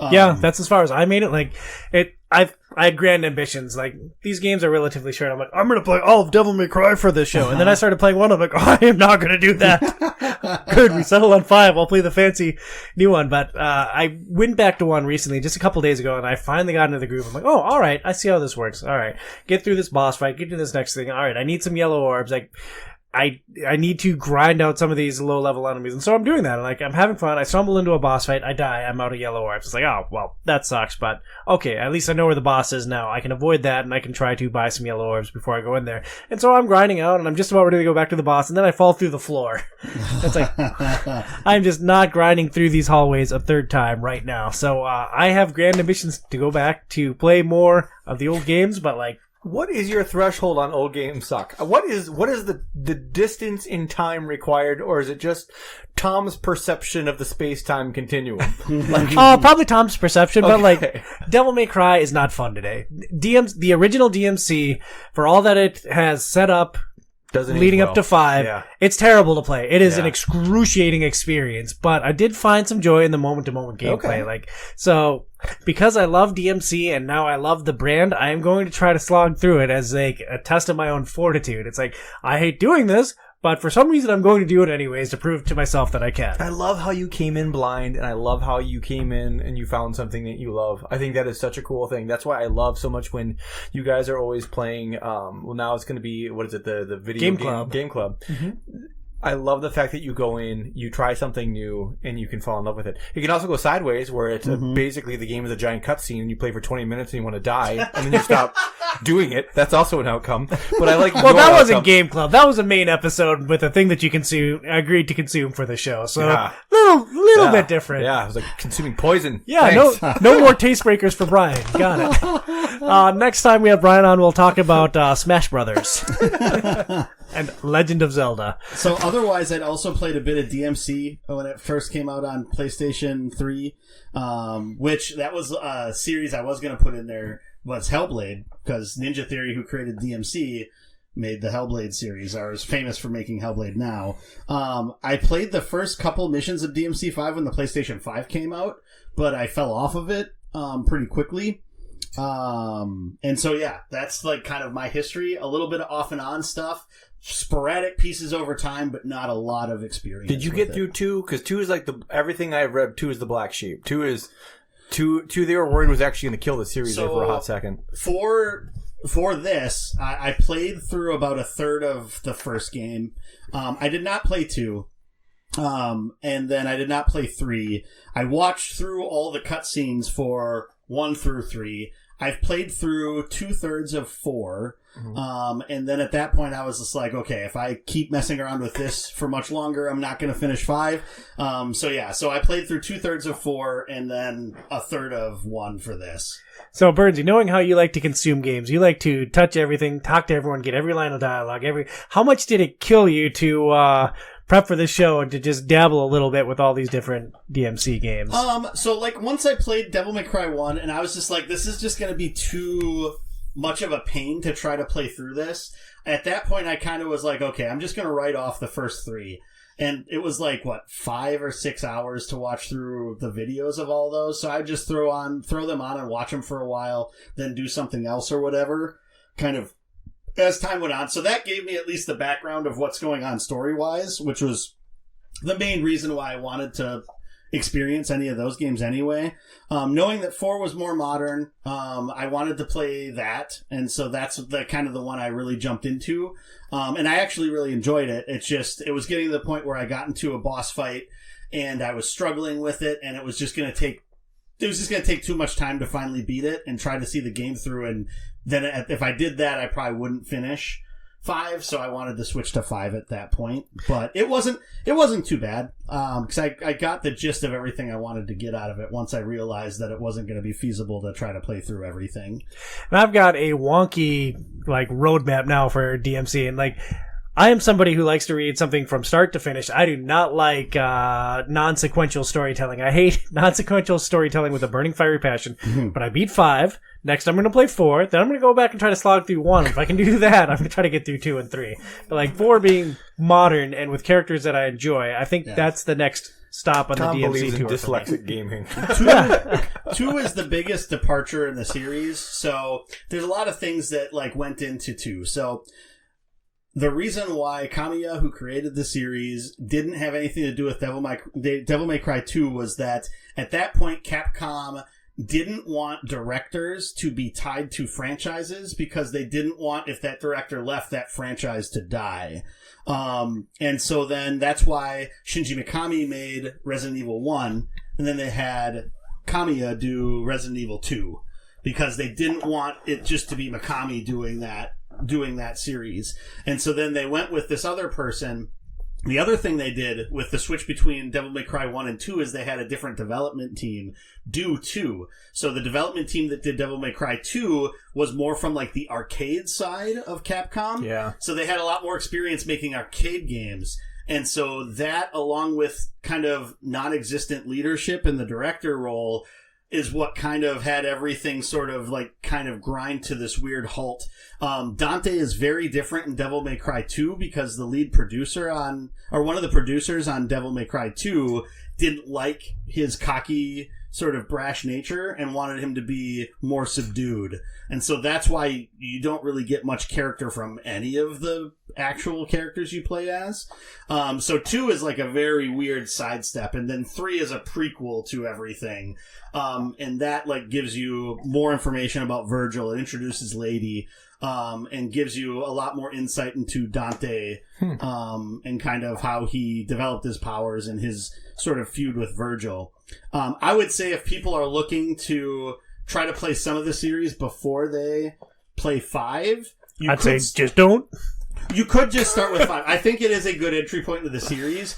If you wanted a little bit more, I think 4 is a good entry point because that's the introduction of Nero. And so you at least get the base of that one character, and then get a lot of the other pieces filled in throughout 4 and 5. about like a lot of the other things that are happening in there. And 4 from a gameplay experience is very similar to 5. 5 is much better and well done and more polished, modern. from what I understand. Yeah. But there's still a lot of it that's there. It doesn't feel quite as janky. Like, as the person that would fight against you time and time again for your old games is old kind of mentality. Like, I would agree that 1 is just really hard to go back to. Yeah. It's rough. Well, let's focus our attention Yes. on DNC 5 now. Devil May Cry is a stylish action game where you try to string together combos to defeat groups of enemies with as much style as possible. Brian, how did the combat grab you, and how long did it take you to get your head wrapped around the combo-based action? It definitely took a little bit. This is probably the most technical action game that I have played. So, like, I'm used to being technical with games that I play that are like fighting games, right? You have controller notation, things like that you have to be mindful of, frame data, iframes, that kind of stuff. This game actually has a lot of that to it. And the part that was also interesting, it has directional inputs that affect special moves, which is kind of wild when you're running around in a 3-dimensional world. Mm-hmm. Very different than Street Fighter when you're playing in a 2D plane. That is not the case here. So it was very deep, how mechanics can interact with each other, and how basically, I watched a couple of videos of very, very high-end players, and it is insane that when they're attacking something, it never touches the ground. Mm-hmm. They're juggling something for minutes on end, and they're going through all of these different kinds of styles and forms. And I had started playing this when I had COVID. Okay, I had played for like 2 days. I had then gone back to work, so I had 3 days of work, 4 days of work, came back to play it. I could barely figure out how to get going again, because it was just like, holy mother, this thing is deep. And it definitely took multiple hours to kind of get the feel for it back, and then going forward from there. So there's a lot more practice. There's a lot more memorization than I think that goes into this than other games. But once you get the feel of it, and it's the power chip, right? This is God tier. You are absolutely savaging things, and there's nothing that they can do about it, which is really fun. Yeah. And I think you hit the nail on the head, which is like the hardest thing I think to get used to is the moves in relation to the enemy that you're hitting. And like, so there's like a lot of your actions are going to be forward or backward.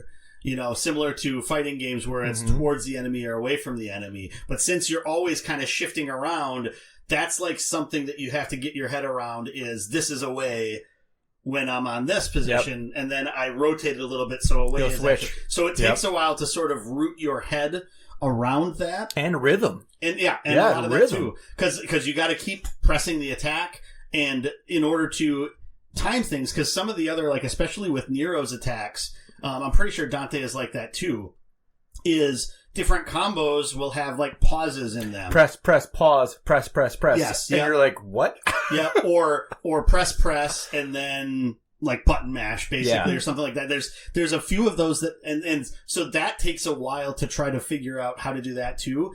But then it's also, like you said, that next level of, if I do this combo into this move, like the enemy really can't do anything about it. And that's a lot of where like the game really starts to shine, which I think is really cool. And that's always been a hallmark of the series, but it feels like the best from what I've played in 5.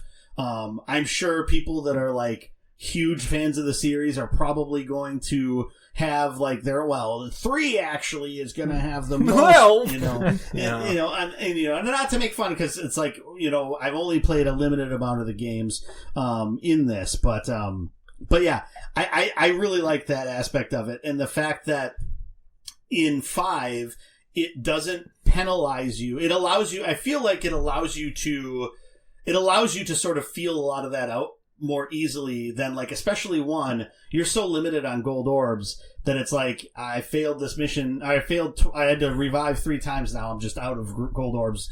And I either have to grind up 50,000 red orbs to buy another one. Oh, gross. So it's just like, it's so cost prohibitive. So then it gets to the point where it's like, okay, I got to beat this mission in one run. Otherwise I got to restart from the beginning of it. And I feel like each game kind of progressively gets a little bit more, it gets better in that respect. But 5, it feels like with you getting gold orbs as a login bonus. Oh my god, and a lot of them. Yeah. I logged in one day and it gave me 10. Well, and I was like, what happened? You know what that was from? Was it from we bought the definitive edition or something? No. So if when you're playing, did you notice that when you're playing, it'll have player names pop up on the screen? Yeah. So that's the pseudo multiplayer aspect of this game, is that when you're playing through it, if other people are playing through as the other characters that are in that mission, it'll actually have them playing in your session.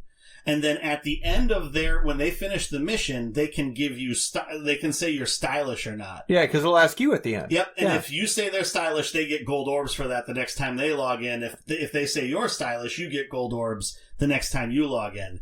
And so that's like a really interesting mechanic that they added for this game, to sort of incentivize that. Best name I came across, Thick Mom Snaps.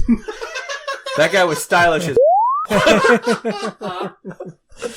so I thought that was cool because for so much of the game I kept wondering why it kept saying starring the DMC crew, and I was just like, why does it keep saying that? Is there like a bug or something? I didn't know that but at all. But then I finally hit a mission where it was another character. I could kind of tell that it was somebody else because they were spamming like the same attack over and over and over again, and I was just like, oh, okay, that's neat. Like, that's pretty cool. So it's like the invasion mechanic, I feel like, from Dark Souls, but it's not friendly. It's more helpful, more neighborly, which I thought was interesting. You guys both touched on how deep and nuanced the combat is. I am not going to make any pretensions here. I sucked at this game. And button mash to begin. Yeah, you don't know what to do. I button mashed a lot, and I found a couple of key moves that would help me kill the enemies and progress the story, and that is what I did the entire game. And I think that is awesome that I was able to enjoy the story of this game without being bogged down by the technical side of the fighting aspects. Did you get any S ranks? With V, I got a lot. Nice. With Nero and Dante, very, very few. Yeah, they really want you to be doing a lot of variation because most of the characters have multiple styles. They want you moving through styles often. That seems to be the case. Which is interesting, but a lot of those skills are behind skill wall. You have to pay to upgrade your arsenal. And so, I decided early on that I like V the most. I'm going to invest in V's skills. And so, with Nero and with Dante, and maybe that's why I suck so much with Nero, but, I just didn't buy any more skills for them because it's hopefully I'll find a way to grind out some red orbs and then I can upgrade their stuff. But, I have one character that I like, so I'm going to invest in all his stuff and then see what happens. I feel like the second playthrough, they award you with a insane amount of red orbs after the ending of every chapter. I feel like that currency level should have been what it was on playthrough 1. Because I feel like we would play through, a chapter, you finish it, and it was like, oh, congratulations, you get 15,000 orbs. Well, that maybe buys you a move, maybe a move and a half. It's just like, I would like to unlock more of this stuff, and it wasn't until I was playing through as Virgil where I was like, okay, finally, I'm getting enough orbs to really unlock some stuff here. Well, because that's all tied to... So the red orbs that you get for defeating an enemy is all based around style, right? How stylish you were to finish that combat. At the end of the mission, you get more red orbs the better you do at your total style ranking, as well as your style in all of those fights. Mm-hmm. And so... And they'll show you, right? They're like, bump, bump, bump. Your second playthrough, you probably got more red orbs. And granted, if you were you playing on a different difficulty level too? I was playing on Sparta. Sparta? Yep. Yeah. So I'm guessing at that level, difficulty level, they probably bump it up as well. I would not recommend Son of Sparta if you are starting this game, start off as, I think the first one is Human, is the lowest level of difficulty. Start with Human. I would just say Devil. I did Devil Hunter and I was fine. I think you did Devil Hunter also, right? Was that the second one is Devil Hunter, right? That's what I started Human is the first one. And that was still a challenge at times. Yeah, I also did Devil Hunter. Yeah. Yeah, I think that is a good difficulty level for it. But I think one of the things that I think makes Devil May Cry 5 a standout in the series is for that specific reason, Tom, that you can button mash your way through. You can pick up some combos and stuff like that, but without really trying to pick up a lot of the nuances of the combat system, you can still get through the game. You can successfully get through it. You still get enough red orbs that you feel like you can purchase meaningful updates for the characters that you want to do it with. But there's so much more to the game that incentivizes you if you really dig into it. Like, if you start trying to get, like, the double and triple S ranks... It'll reward you. And stuff like that. You get rewarded insanely. And that's what you need to do in order... Or fighting through on, like, Son of Sparta or whatever like that. Mm-hmm. That's what you need to do in order to get, like, the red orbs to fully unlock everything for all your characters, which are, you know, some of the achievements or trophies. There's a 3 million red orb item for each of the characters. Yeah. Like, it's crazy. Wow. Yeah. Can we talk about the lock-on system? Yeah, I was just going to bring that up. So there's all this nuance to the combat, and the way that you direct these attacks is you have to hold down R1 to lock on to Always. Enemies. Always and forever. Well, so you can do attacks without having R1 selected. It's just going to Just like you could take a poop without going to the bathroom. It's just going to be whichever way you're facing that you're doing the attacks, and it's not going to actually trigger any of your combos unless you're holding down that actual target and combo button, basically. Unless you're playing with, if you beat the game, you get to play the game as Virgil. Virgil is like playing on easy mode. It's God mode. It's your power. It's your power mode. But like when he throws what's called his mirage swords, or they're like these light daggers, when he connects them to an enemy, he will lock onto that enemy without you holding the lock on button, which does create a little bit kind of a different feel to it. But I also struggled, and we had talked about this off mic. You were supposed to be able to hit L3, and it's supposed to then cycle through the enemies.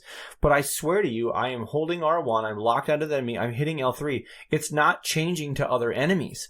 And so like Burns and I were talking about, basically, okay, we're going to unlock, we're going to try to line the camera up with one of the 8 guys specifically in front of me I want to get, and I'm just going to keep tapping R1 until it hopefully locks onto that dude, and I'm going to start fighting. That was probably the biggest challenge of the game, was just fighting the camera system. Well, it's fascinating that that's an issue, because there's any number of like Souls-like games where you lock on and then you just click the stick, or you move the stick in the direction of the next person. Yeah, it seems like that shouldn't have been a technical hurdle that was insurmountable. Yeah, and I wonder if just maybe remapping it to something different, or if it's like maybe there's just some other nuance to it that we just didn't grasp. But that was definitely a weakness. I especially found it when playing as V, because that was the time when I felt like it was so much more important that I was locking on to the right thing. Interesting. I had less trouble with it with V because I was further away from the action. Like, I generally had the whole battlefield in my plane of vision. And but if you want to attack one specific enemy and there's like 5 in front of you, how do you make sure you got the right one?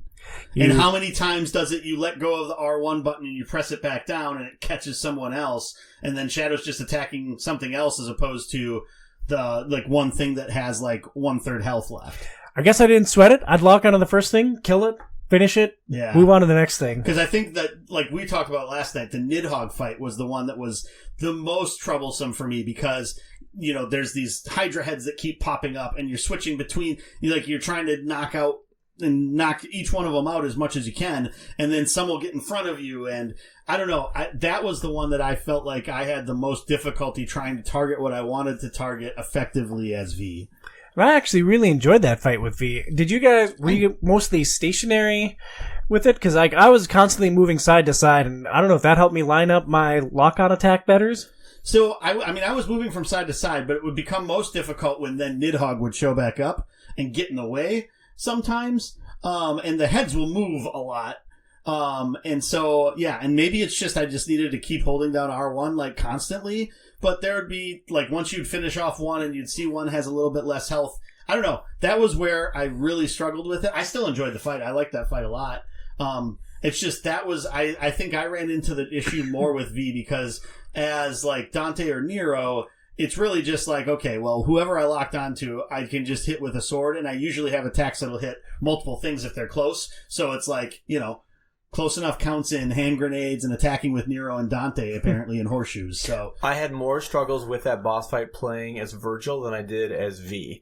Because what would happen was I'd lock on with Virgil to destroy one of the heads, and then one of the other heads would quick come in the way, and then it would lock onto that, and now I'm flying off chasing something in the wrong direction. I'm trying to unlock from that, get back to the thing that's stunned, but now it's unstunned. That was the only fight that I had to use a gold orb on, as well, outside of fighting Dante at the end of the game with Virgil. And that's overpowered mode, and I still battled it, but it was more to the camera than it was to the actual difficulty of the game. So you're saying you hated this game with the burning, fiery passion. I would not go that far. There it is. I definitely... The more you play this game, the more the game rewards you for sure. And the more you're willing to really learn the mechanics. That's why I deeply love friend of the show, Casey. Casey is me. You always make fun of like how he studies games. That is 100% how I work. If I'm going to play something, I want to be as good as I can at it. I will watch tutorials. I will spend time learning it thoroughly so that when I play, I am efficient. I'm not going into this thing going to slog my way through and hopefully I learn something.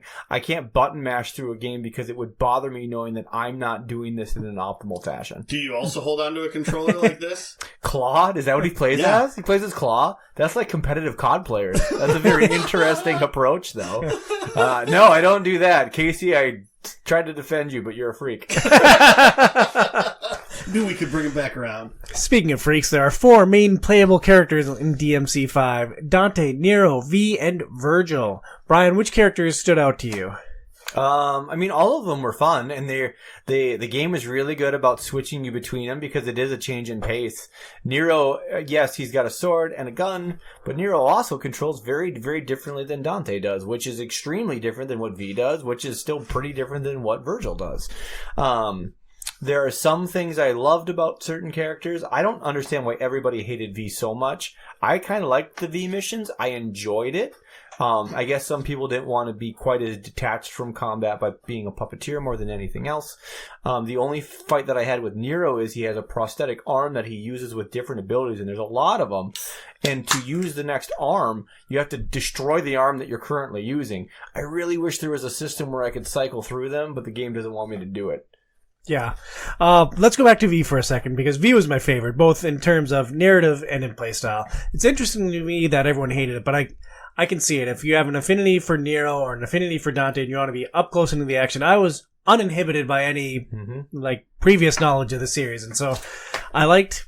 It is really different. V is extremely different than everybody else, so I understand the disconnect there. Because it's really alters how you play. And I don't know if he was like widely hated. I think there was some people that didn't really jive with it, but I know from like a critical perspective, a lot of people thought it was awesome because it was such a breath of fresh air and a different way to experience the game. Well, he's a very different character from what you'd expect in a stylish action fighting game. Like, he's not a physically imposing character in any way. He's a very frail person that just has these demons to do his bidding. And I liked... Angel. It's essentially Chris Angel. Yeah, Chris Angel. Tom loves an edgelord. Yeah, totally. You should see my tattoo. But I also like being further back from the action and like being able to see the full scale of the battlefield. So I really enjoyed every aspect of V. Because a lot of those attack too, particularly when you bring in Nightmare, they're like a visual spectacle again. Oh, yeah. Like this gigantic lumbering black mass comes out and starts ripping things up, and you just stand back and clap. It's great. I tore down a building with him. It was awesome. I like the Nightmare mechanic a lot too.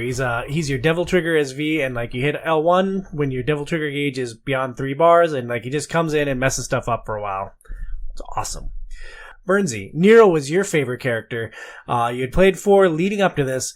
How well did that transition or that previous experience with Nero help you in DMC5? Yeah, I mean, I think that made a big difference because, playing through the, 12 or 13 missions in 4 with Nero right before jumping into 5, there was I kind of knew these are the skills I like to use. So then when it came to buying skills for Nero, it was just oh, okay, I'll take this, and this. I know these are the things I'm going to use a lot. So it was I had that as a start from the get-go. Did it feel the same, those things, yes, compared to last game? 1,000%. Gotcha. Yeah. No, Nero plays, I would say 75% similar to how he plays in Devil May Cry 4.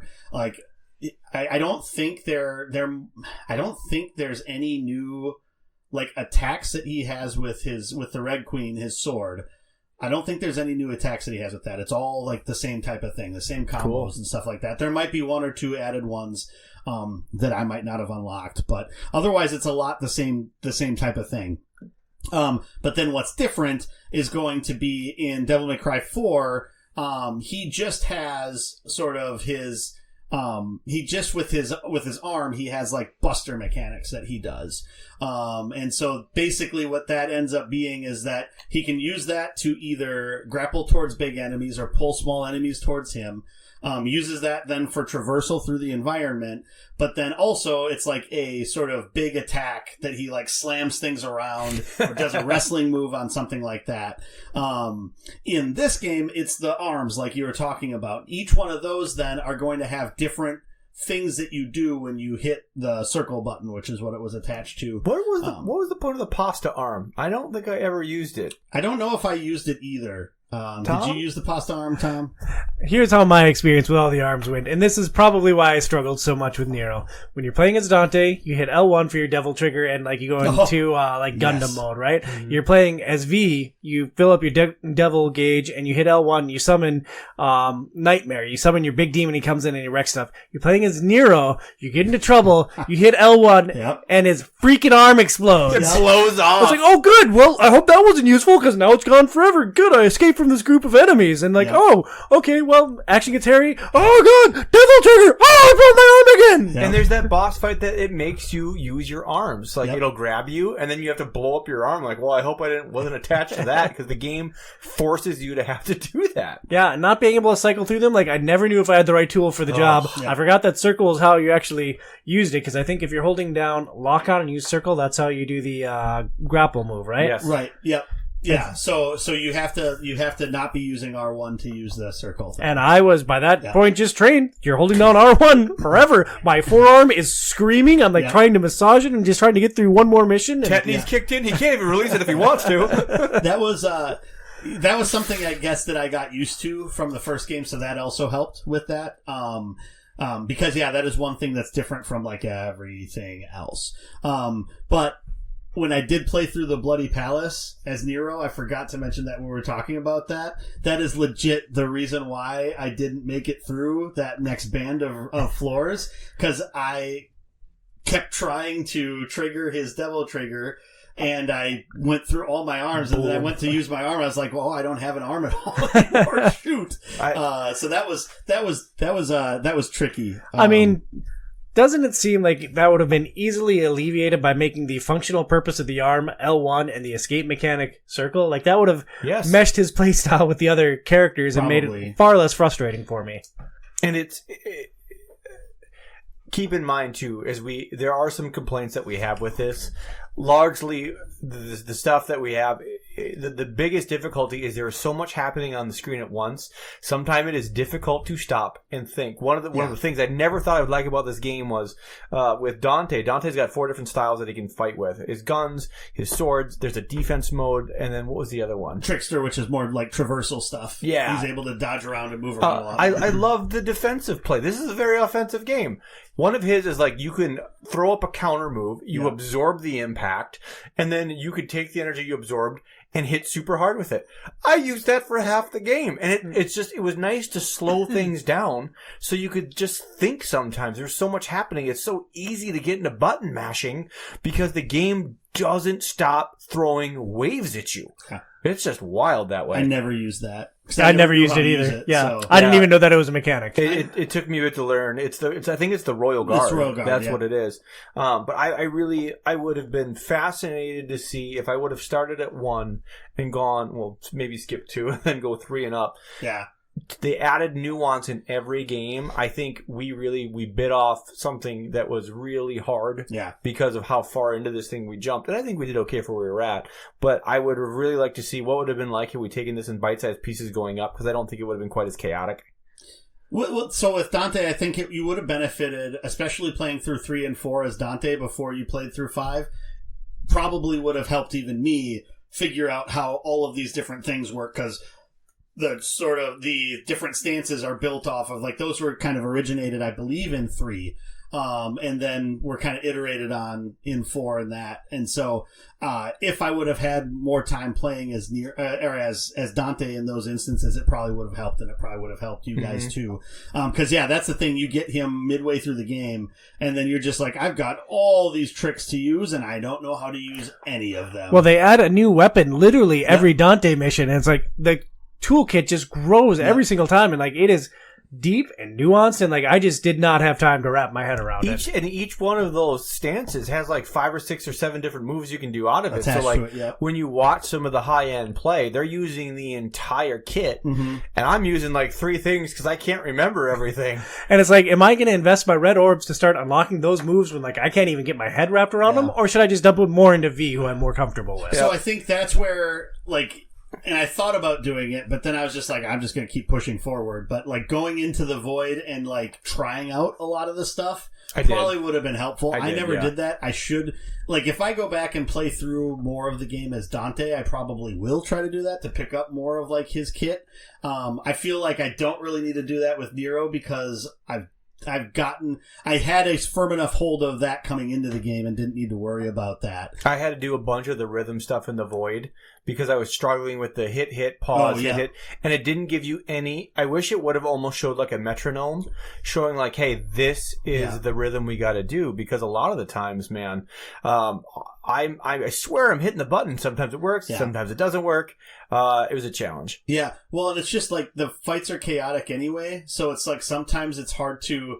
All right, was that the right animation, or was that just the base combo that I did? He died. Yeah, and so it's like, okay, well, I killed it. I guess it works, And so, that is also something that I ran into a little bit with that part of the mechanic. To summarize our thoughts on the 4 main playable characters and their different combat skills, it's a very diverse cast of characters. They all have different things that they do. They all feel very different, and you bounce between each of them. Generally speaking, that is a huge strength of this game. Yes, for sure. And they control so differently. And to end my second playthrough, I played with just Virgil. And Virgil, you just feel like a god. You're teleporting all over. You're cutting things in half. He is probably the easiest to play by a considerable stretch, but you earn the right to play as him because you beat the game. The narrative focuses on Dante, Nero, and V and their attempts to thwart the demon Urizen. Brian, what stood out to you about the story? I see something interesting that you put right here in your first bullet. You watched every cutscene in this. Watched it all, baby. It's something that I give you a lot of crap about in games. I even read the Wikipedia plot to make sure that I knew what was going on. Oh, man. It was... I think it probably would have helped to have much more background on understanding on 4 and then 5, right? Because like we're just catching the back end of the story. I'm not so sure. Like the one thing that would have helped, the game is very jarring when it starts. Like Nero jumps into a van with Marissa Tomei and they're driving through demons and he's talking about killing her dad. It's like, oh, well, something happened there. All right, cool. Well, here's this dude. Let's go kill some demons. I think she looks much more like Cecily Strong from Saturday Night Live than she looks like Marissa Tomei. Marissa Tomei looks. Yeah, I would agree with Joe there on that one. Well, I'm gonna have to Google who that is, and I'll get back to you on that. I'll get you a picture while we keep talking. I was confused by some of the story because there's the Demon King that you keep fighting, right, which is part of Virgil's 2 halves. So and don't forget about his evil tree. Yes, and his in that crystal tree that of was doom. with him. Yeah. The part that I don't understand a couple of different times with the story, are you supposed to lose to him multiple times? Because, like, there's a couple of different stories. One, I fight him with Nero, lost him with Nero. I fought him as Dante, against him with Dante, lost him again. It's the same fight multiple times, and it never seems like you could do any damage to him, and then the chapter ends when you lose the fight. Mm-hmm. So are you just supposed to lose it? Like, so. Why? It just seems like such a weird, drawn-out thing, because, like, you're fighting with him, you are doing no damage. It's like, well, why don't you just show a cutscene of me being defeated so I don't have to waste my time? To frustrate you. Yeah. I guess that's the point of it, right? Yeah, I mean, that's a kind of common trope in Japanese games, I think, specifically. I mean, that's why they start Dark Souls like that, right? Mega Man's that way, too. Mega Man X. You have to lose to that boss fight of the guy. It just goes on forever. Yeah. So I guess the story was interesting about, like, how this blade was able to, like, separate Virgil into 2 pieces, and just kind of how V fit into all that. I thought that was rather interesting. overall, I didn't think that the story was really anything that was incredible. There's some incredible set pieces. I was more impressed by the action sequences the game showed you rather than the cutscenes, because this game is really all about just being over the top. And I'm going to put you on the spot here, B. But last night, when we were playing the board game, you mentioned that you thought the game was all style over substance. And I think that's something that Burns took umbrage with. Yeah, no, 1,000%. Because, sure, I do think a lot of it is kind of this sort of over-the-top sort of goofiness, weird stuff happening. Van driving off trees. Yeah. Well, we'll get into that in a little bit. But, so it's like all this over-the-top stuff. But then, like, once it gets down to it, there's still, like, these characters that have these things that they care deeply about. And, like, I think... So, from the overall plot, like, if you're gonna, like, lay out this is the plot of Devil May Cry 5, you're just kind of like, okay, that's pretty basic, right? Mm-hmm. But I think a lot of it is like the characters and the struggle they're going through, and kind of oddly it's like the loop that Dante and Virgil are caught in, and you know, this whole thing where it's like they need to continue to come at each other and fight each other, and then Nero, who's like from the outside, not really respected by either of them, trying to like break that loop. And for a game or a series even, it seems like, because I think this is kind of the through line through a lot of the other games before it also, for a game that's all about like these over the top goofy characters that make it seem like they don't care about anything, like the games are really all about love. Like Devil May Cry 4 is all about like Nero's love for Kyrie and trying to save Kyrie.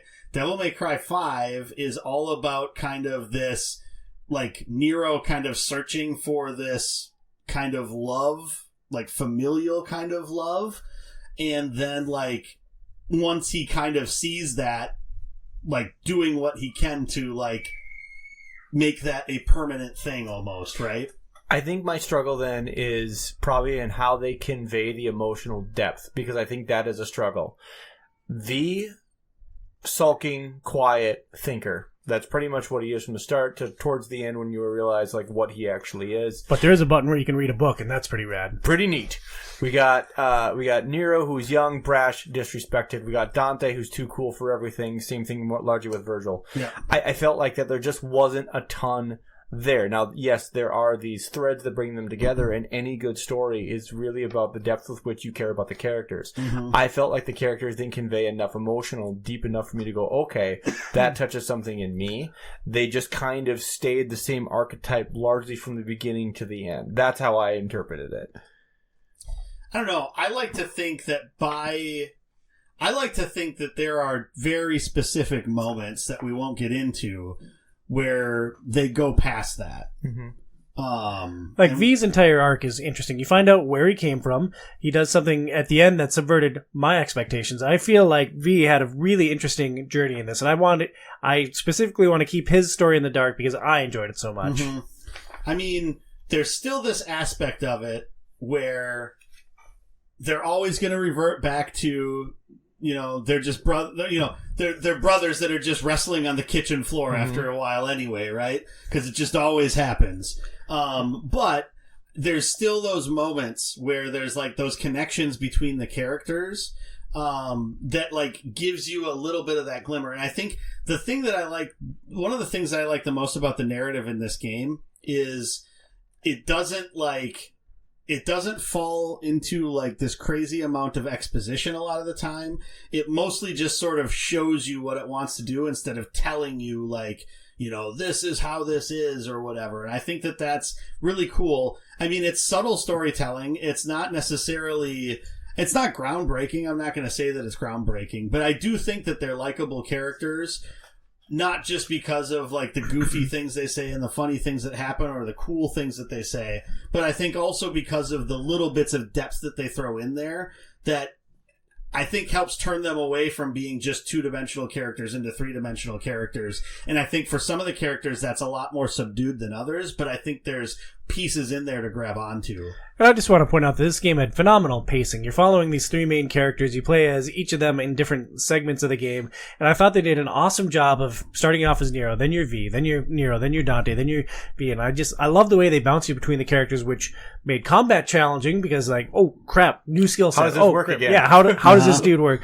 But from the narrative standpoint, I never got sick of any of the characters, and it did a really good job of pulling me through the entire adventure. There was no character that caused it, that wrecked it for me, because that can happen in games. I'm struggling off the top of my head. The young female character in Borderlands 3 that gets Maya killed. She is the worst character in the game. Bad writing. She essentially ruined it for me. But there was nobody that I disliked that much. The fact that they could go from character to character, and I wasn't like, oh my god, I'm going back to V again. That did mean something to me, because not only is the pace changed in the story, they changed it so dramatically in gameplay. And to do both, and then to not have one be overshadowed completely by the others, which would be easy to do, because each of these characters, particularly from like just a gameplay standpoint, could have their own game entirely. But they're all brought together, and they're brought together in such a blend that you enjoy bouncing from one to the other. And sometimes you get to choose which character you do for a mission, which I appreciated. It was always V for me every time. Always Nero for me. Yeah. So I think it's an interesting story, and they do a great job of pulling you through it with the different characters. Let's spend some time getting into the nitty-gritty of the strengths and weaknesses of DMC. Bernsey, you're a big fan of exploration in games and seeing all that a game has to offer. Did DMC fit your expectations for exploration in a game? I think so. So that was one of the things that, like, starting off playing the game, like, the two things that I think knocked me out the first time I played through it.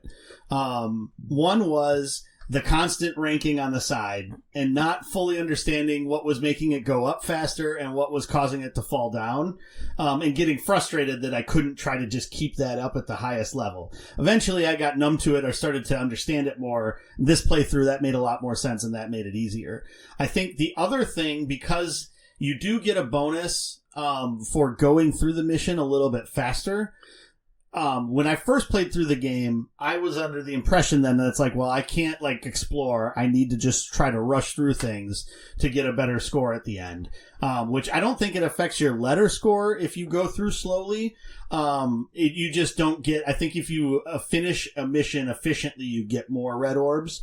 So this playthrough, I didn't really worry about that as much. And so I think then that opened it up for me to feel comfortable about doing the thing I typically tend to do, which is, all right, let's go back and let's look at every corner. If there seems to be a diverging path, go down one. If it seems like that's a continuation, go back, double back, and find the other thing. And it seems like if you go down some sort of a path, you're always going to find something. So it rewards you, whether it's with like, a small batch of red orbs, or one of those big red orb crystals that you hammer on for a while and it just keeps pumping them out at you, or it's a blue orb fragment or a purple orb fragment, or it's a gold orb. Like, there is always something, or sometimes secret missions. If you went and looked in the nooks and crannies, you could find some of those things. And I appreciate any game that lets me that, because this game is fairly linear, right? Yeah. There's branching paths, but very small.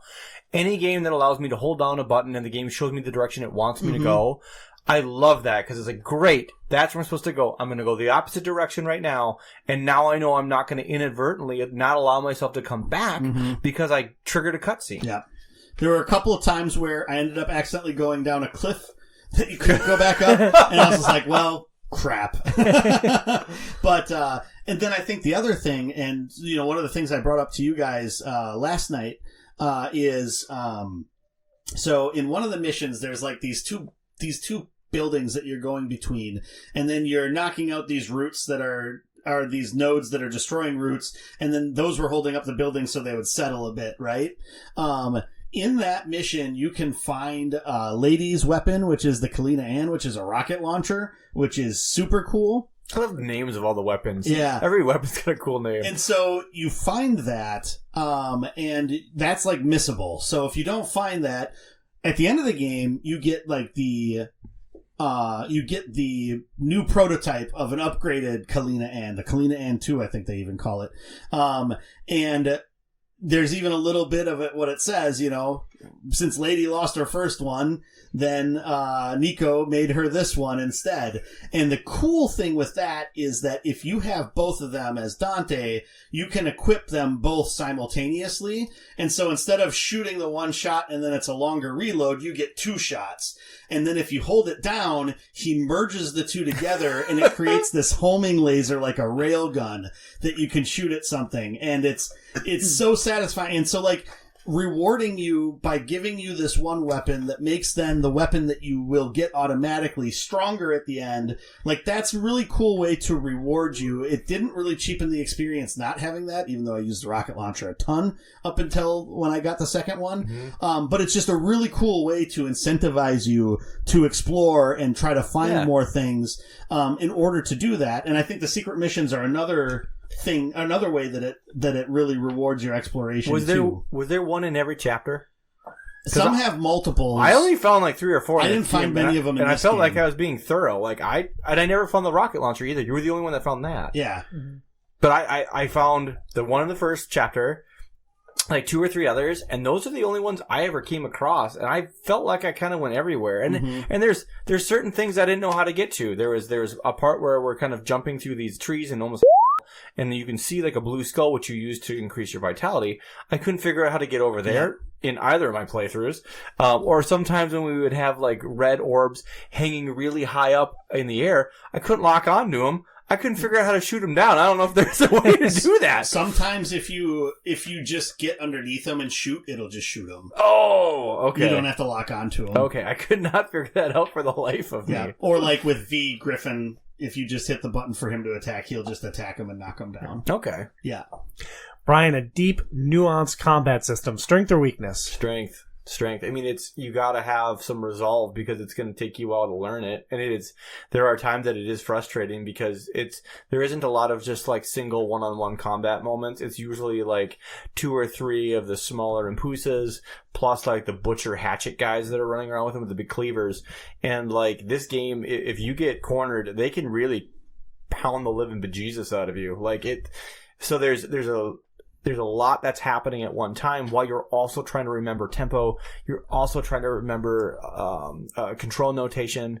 There's just a lot of pieces to it. But when all of these things start to come together, it's crazy how like you'll be in a room and nothing can touch you. And you're moving from guy to guy and you're stunning the things that are around you and then singling something out and taking it to the air and just keeping it moving. So like I had mentioned kind of how it's almost like drinking, from a fire hose. There's so much coming at you.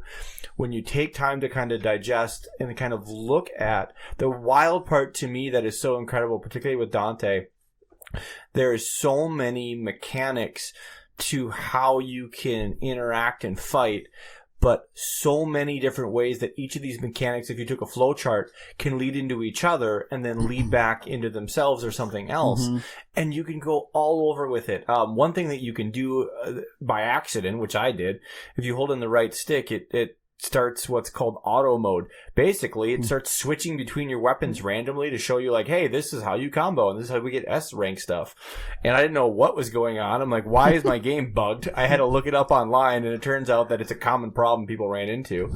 But then you start to kind of realize like, okay, all of these things can start to come together and essentially you can put a ton of enemies into some sort of like, almost like stun state and keep them there indefinitely as long as you're thinking fast enough. But if you're only thinking about what you're doing now and not what you're doing next, you're gonna drop it.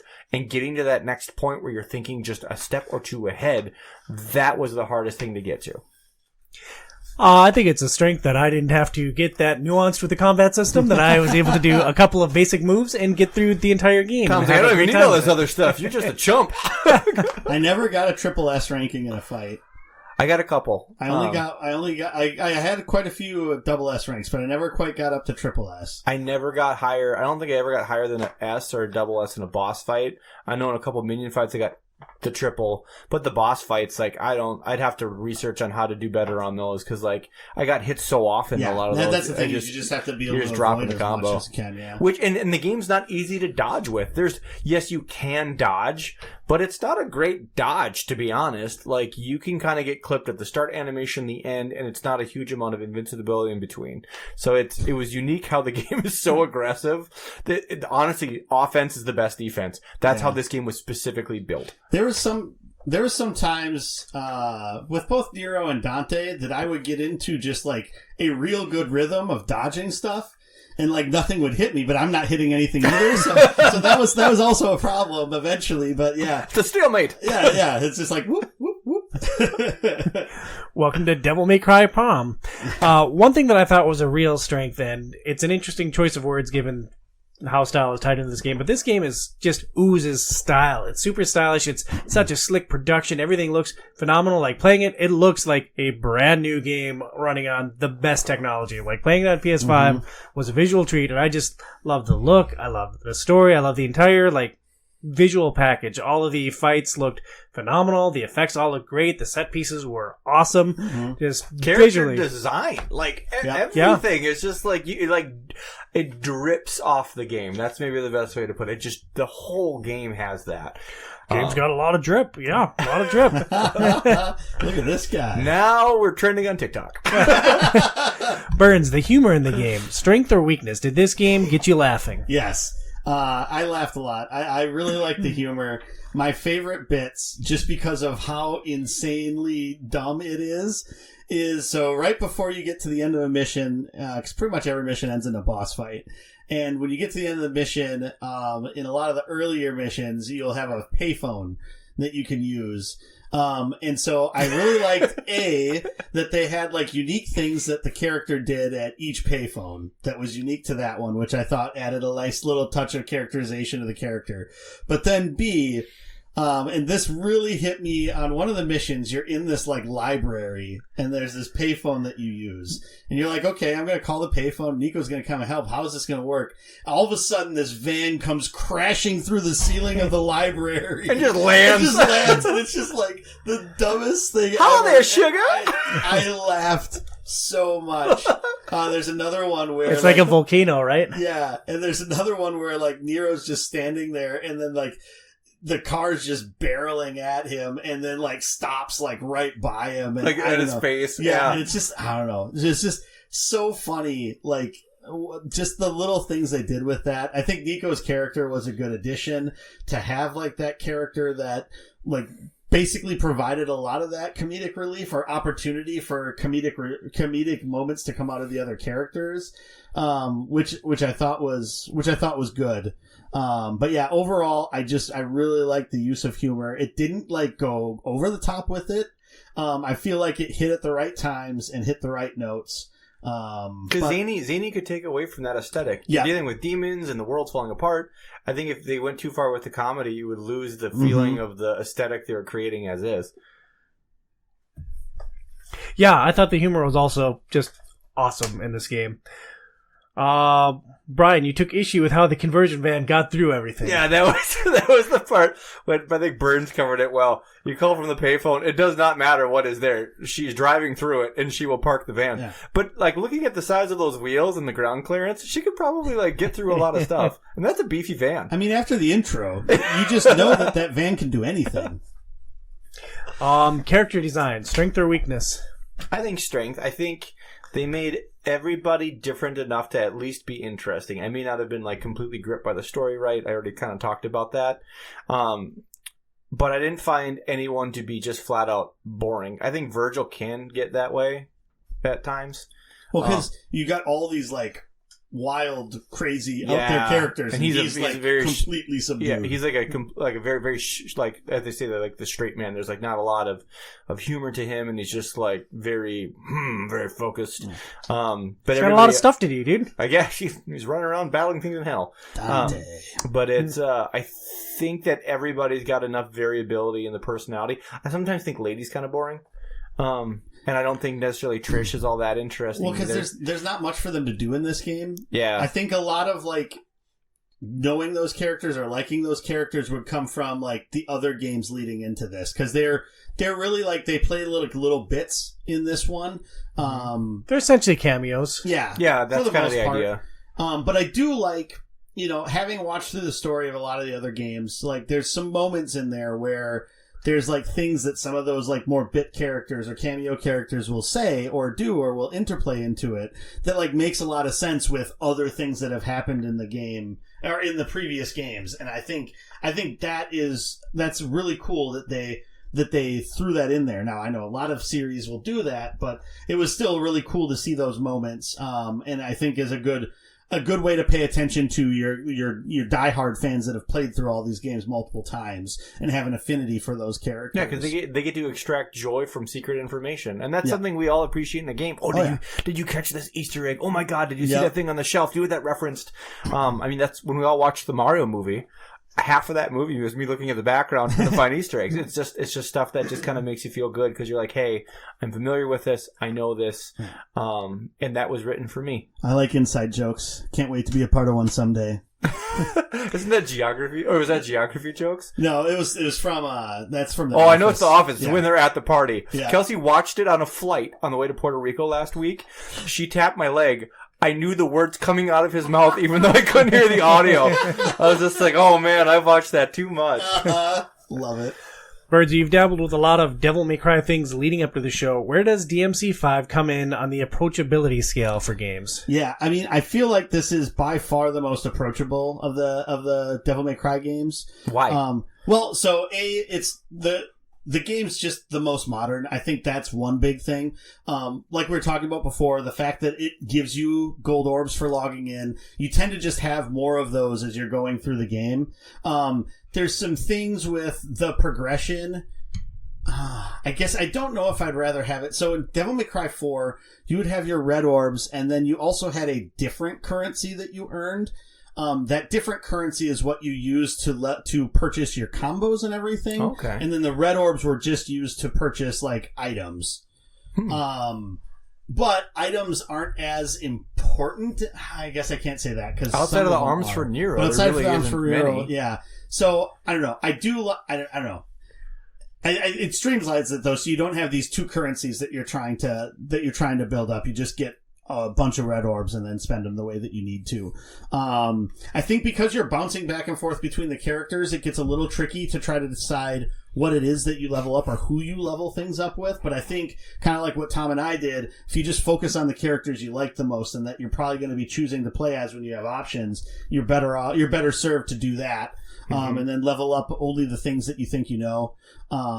So yeah, I think that a lot of those things make it more approachable. I also think just that I think the story is pretty self-involved. Like any information that you really need either happens within the game or is mentioned in the game or like refers back to it or shows it in the game in some way or shape or form. So it's not like you're going to be missing out, even though you'll get some nods here or there of something else that happened, or you'll maybe have more affinity for a character that never actually shows up in the game but is mentioned a bunch, like Kyrie. Yeah, you're not lost.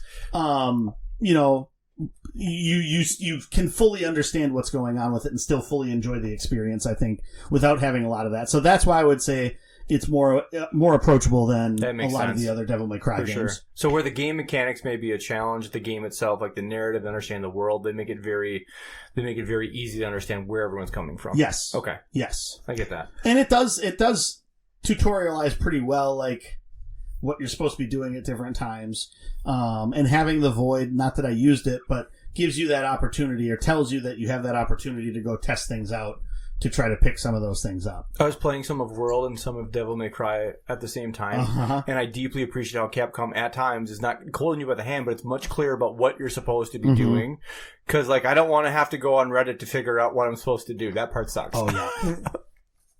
One weakness I noted is I'm bad at games. I host a gaming show. A lot of the nuance of the fighting system was just wasted on me. And like, I know that I could learn Dante and I could invest in his moves and I could build that out, but it's like, I got through the story, I got to enjoy the package, and like, no, I think I'm done. Like, I might pop in from time to time, but like, I'm even though that I couldn't fully appreciate the nuance of like the fighting game mechanics crammed into an action game, I was still able to get through it and have a good time. And it wasn't like my lack of skill completely held me back. Sure, that it would have been nice to be more efficient in a lot of fights, but I really appreciated how they made it approachable. Okay, so you either have the progression and combat system of like Devil May Cry 5, and that's in all like action RPG games moving forward, or it's the leveling progression combat system of like Dark Souls. Dark Souls. Really? Yeah. That's your one? Yeah. I would rather this, like hands down. I'm with Joe. Yeah, I like collecting souls. I like spending my souls to buy my attributes. Red orbs? You don't lose the red orbs when you get hit. You're not freaking Sonic running around, like you are in Dark Souls apparently. And the thing I like about this compared to like Souls, once you get the movesets, there's no expansion of the movesets. You're only improving your attributes. Sure, it lets you carry something else, which might let you use a different weapon, but it doesn't change the gameplay. Your gameplay is your gameplay. Now you can just survive a hit a little bit harder. That's my fight with Souls games, is that largely it is the exact same core mechanics from beginning to end with no evolution. That's one of my fights with those series. But I also think, Tom, it's such a challenge for you because you do get games in such bite-sized amounts because of how you have to play them with what we do. I can only imagine that there's got to be other games that you play that because it's in a bite-sized amount, you never even get really a lot of joy or fun from it because you're there and you're gone. It's like a one-night stand. I mean, I enjoy the games that I play for the most part. Like, I wouldn't do it if I didn't enjoy it. Okay. Just so you know, it doesn't help you at all to hold down R1 when you're playing Diablo 4. Because I definitely, after playing Devil May Cry 5 and then jumping into Diablo 4, I had a few moments where it's just like, why am I holding this? Like, this isn't doing me Just good. remap your basic attack to R1. I guess so. Right? And then throw your ultimate right in the trash and cut most of your class abilities and you're all set. Good to go. So yeah, on that note, the biggest weakness for me is, holy balls. It was tough. It feels Burns like is flexing his hand for the audio the listeners. finger, like holding down the R1 and using the thumb, like the thumb tissue into the wrist and forearm. Yeah, holy balls. Does it feel like... It just feels like it hurts playing this game for too long. Not only are you holding it for the duration of whatever these fights are, in which there's lots and lots and lots of fights, but at the same time, it's really intense. Uh-huh. Like, I don't know if you guys felt like just intense during the fights. It's like, I have to hit this button as hard as I can because you need to die. Mm-hmm. That's just kind of how it goes. You have a lot of rage in your heart, my friend. You do. You have no clue. You got mini Kratos over here. Yeah, just no clue. Waiting to hit R3 and L3 and bring out the Spartan Rage on us. I will say, though, I still think I prefer the combat system in God of War. I think I do. It's a little bit more simplistic, but I also feel like it's not quite as chaotic. Mm-hmm. I like that I have to pick and choose and how I can't always be offensive. Devil May Cry, you can literally be offensive the whole time. You never really have to think about defense. Yeah. I like having to have that pull, that take. That's why I like Monster Hunter. You attack the monster, now the monster gets a turn to attack you, and you go back and forth that way. If Devil May Cry 6 came out next week, would you play it? Would you make time to play it? Yeah, 100%. I think me too. I'm a fan of the series now. And I may not love everything about it, but man, did they create a really cool game experience. Now, Devil May Cry 6 won't come out next week because they have Dragon's Dogma 2 coming out in March. No one's going to even care about that. No, I know. That game's going to be awesome. The developers that make the Devil May Cry games. Nobody even likes that game. Disagree wholehearted and vehemently. Nobody has ever liked it. It's getting tons of hype. It might be it's going to be one of the bigger games of the year. No. It definitely will be. I bet under 100,000 units sold. There we go. You are so wrong. You're on. On day one, it's going to surpass that probably by like 10 times. Other strengths and weaknesses of Devil May Cry 5. Any other final points you want to make before we get into our final thoughts? I don't know. After playing 4, I really wish they would have at least shown Kyrie. Not that you guys care about her because you really don't know her other than the few times her name was mentioned. But that's Nero's love interest from 4. Not a supremely interesting character, but it would have been just cool to see her and how she looks, since the look of this game is very different from Devil May Cry 4. So I was just kind of interested to see a little bit more modernized look of what she looks like then, with more modern clothes than like in that one, which is more, everybody's like more medievally dressed. Even from like the anime, going from the anime to the game, like just how much Dante. Like, yes, the jacket's the same, the boots are the same, the leather pants, like, he plays in Motley Crue. But, like, it was interesting to see how much his aesthetic has changed, because, like, that aesthetic is based off of 1 and 2, for sure. Mm-hmm. And, like, that really doesn't look like him anymore. Nope. Well, he's older now, too, right? Yeah. There's, like, 20 years have passed? Or something? Yeah. One other thing I'll say, and this isn't weaknesses, this is strengths, but I think the voice acting is all really good. And then the music, I think, is really good. I wouldn't say it's like the greatest soundtrack in games, a lot of rock, but some of the songs are pretty awesome. One of the really interesting things about this game is that instead of having like most games will have a composer for the entire game, this game tends to have a composer for each character. Oh, interesting. So there is one person that made the songs surrounding Dante, one person that made the sounds surrounding V. That's a cool idea. The person who did the like menu theme is the one that did Nico's theme when you're in the shop buying from her. Mm-hmm. So it's a really neat way that they did that. And then they had a couple of people that were overseeing that were like building the connective tissue between some of those things and then working with those. And then, the person that did both Nero's theme and then Virgil's theme when you play as him was the same person too. I would have so wanted Virgil's theme to be its Raining Men. It would have been just the absolute best. Yeah. And if you look up like Devil Trigger or Bury the Light, which is Virgil's theme, online, you will see like just millions of videos of people listening, reacting to it, talking about it, because there is like a huge fandom for specifically those two songs out there in the internet ether. So that's awesome. Wild. Yeah. Brian, your final thoughts and takeaways on Devil May Cry 5. This is a series where I will play more of it. I'm not going to go backwards. I don't think I want to do 4. I don't want to do 3. Talking what you guys have been talking about 1, I remember 1. It's rough. With fondness. Mm-hmm. And I mean, a lot of that happens, right? Because games get a lot more, we get a lot more accessibility and quality of life options as they go on. I mean, I've got patients right now playing vanilla WoW, and they're just like, "Oh, I miss how everything sucked." And it's just like, okay. And it's just funny how we are that way. It's a nostalgia thing. But when 6 comes out, I will certainly play 6. And I actually might go through 5 one more time to try to get more of an understanding of how some of these systems work with Dante. But it's fun because it's just, I can play a chapter and be done. Yep. And I love that. That's a beautiful thing about some of these games that are more linear. It's like, okay, picked it up. I did something, I put it down, I go on with my day. Yeah. And it's hard with some of our Elden Rings and some of our Dark Soul games because you have to kind of keep going in some cases, even when you don't want to. You also can't pause the game, so there's chances with that. But it is a slick game. It is really well refined. And I'm so happy that we kind of randomly picked this up because of Final Fantasy 16, and we all came away going, hey, this is something I can get behind. Mm-hmm. Well, and I'd also say, like, and it also leads to the approachability. It's so nice having a game that's 12 to 15 hours to beat. Yes. As opposed to, 30, 40, 50, 60 hours, which is one of the reasons why it's like so many people are like, oh, this game's only 15 hours. It's not worth $70. And it's just like... Chrono Trigger is 15 hours. Right. Yeah. And so it's just one of those things where I think this game, like... You've played it through once. You're played through it twice. You want to play it through another time. Like, that's where the replayability comes with this. And that's where you're getting, like, your time out of it is by, if you want to, digging into the nuances of it. But otherwise, you're still fulfilled with it. So, yeah, I enjoyed this game far more than I thought I was going to, especially, since I played it a couple years ago and just it didn't really grab me.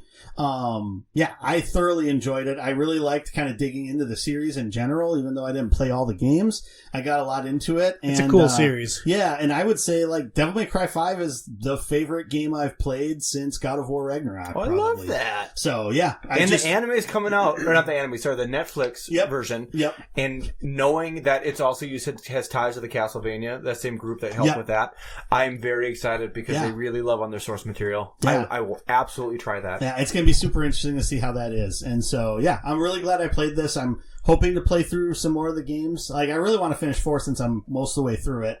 But as time goes on, try to play more of it. And yeah, like you said, the next one, I'm definitely there for Devil May Cry 6 or whatever the next thing might be. This game was amazing, and I'm very glad that we played it for the show and had a chance to talk about it.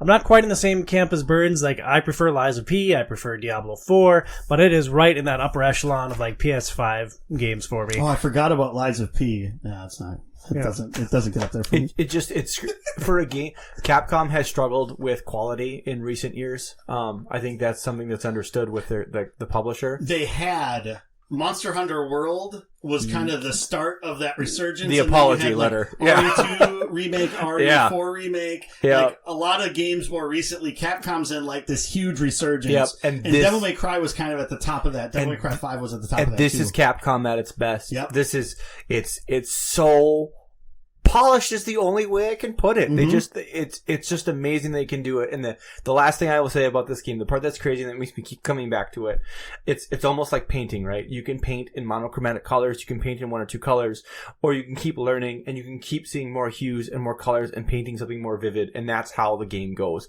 You just keep growing with it, and that's a really neat thing because it's hard to reproduce. Yeah, well said. It's also going to make me go back and play some crappy old games, so good on you, DMC5. That is our show on Devil May Cry. Next month, we're going to do our annual director show, breaking down Matthew Vaughn movies with Phoenix, Joey, and Casey, and you can look forward to a top 5 reasons why Daniel Craig sucks.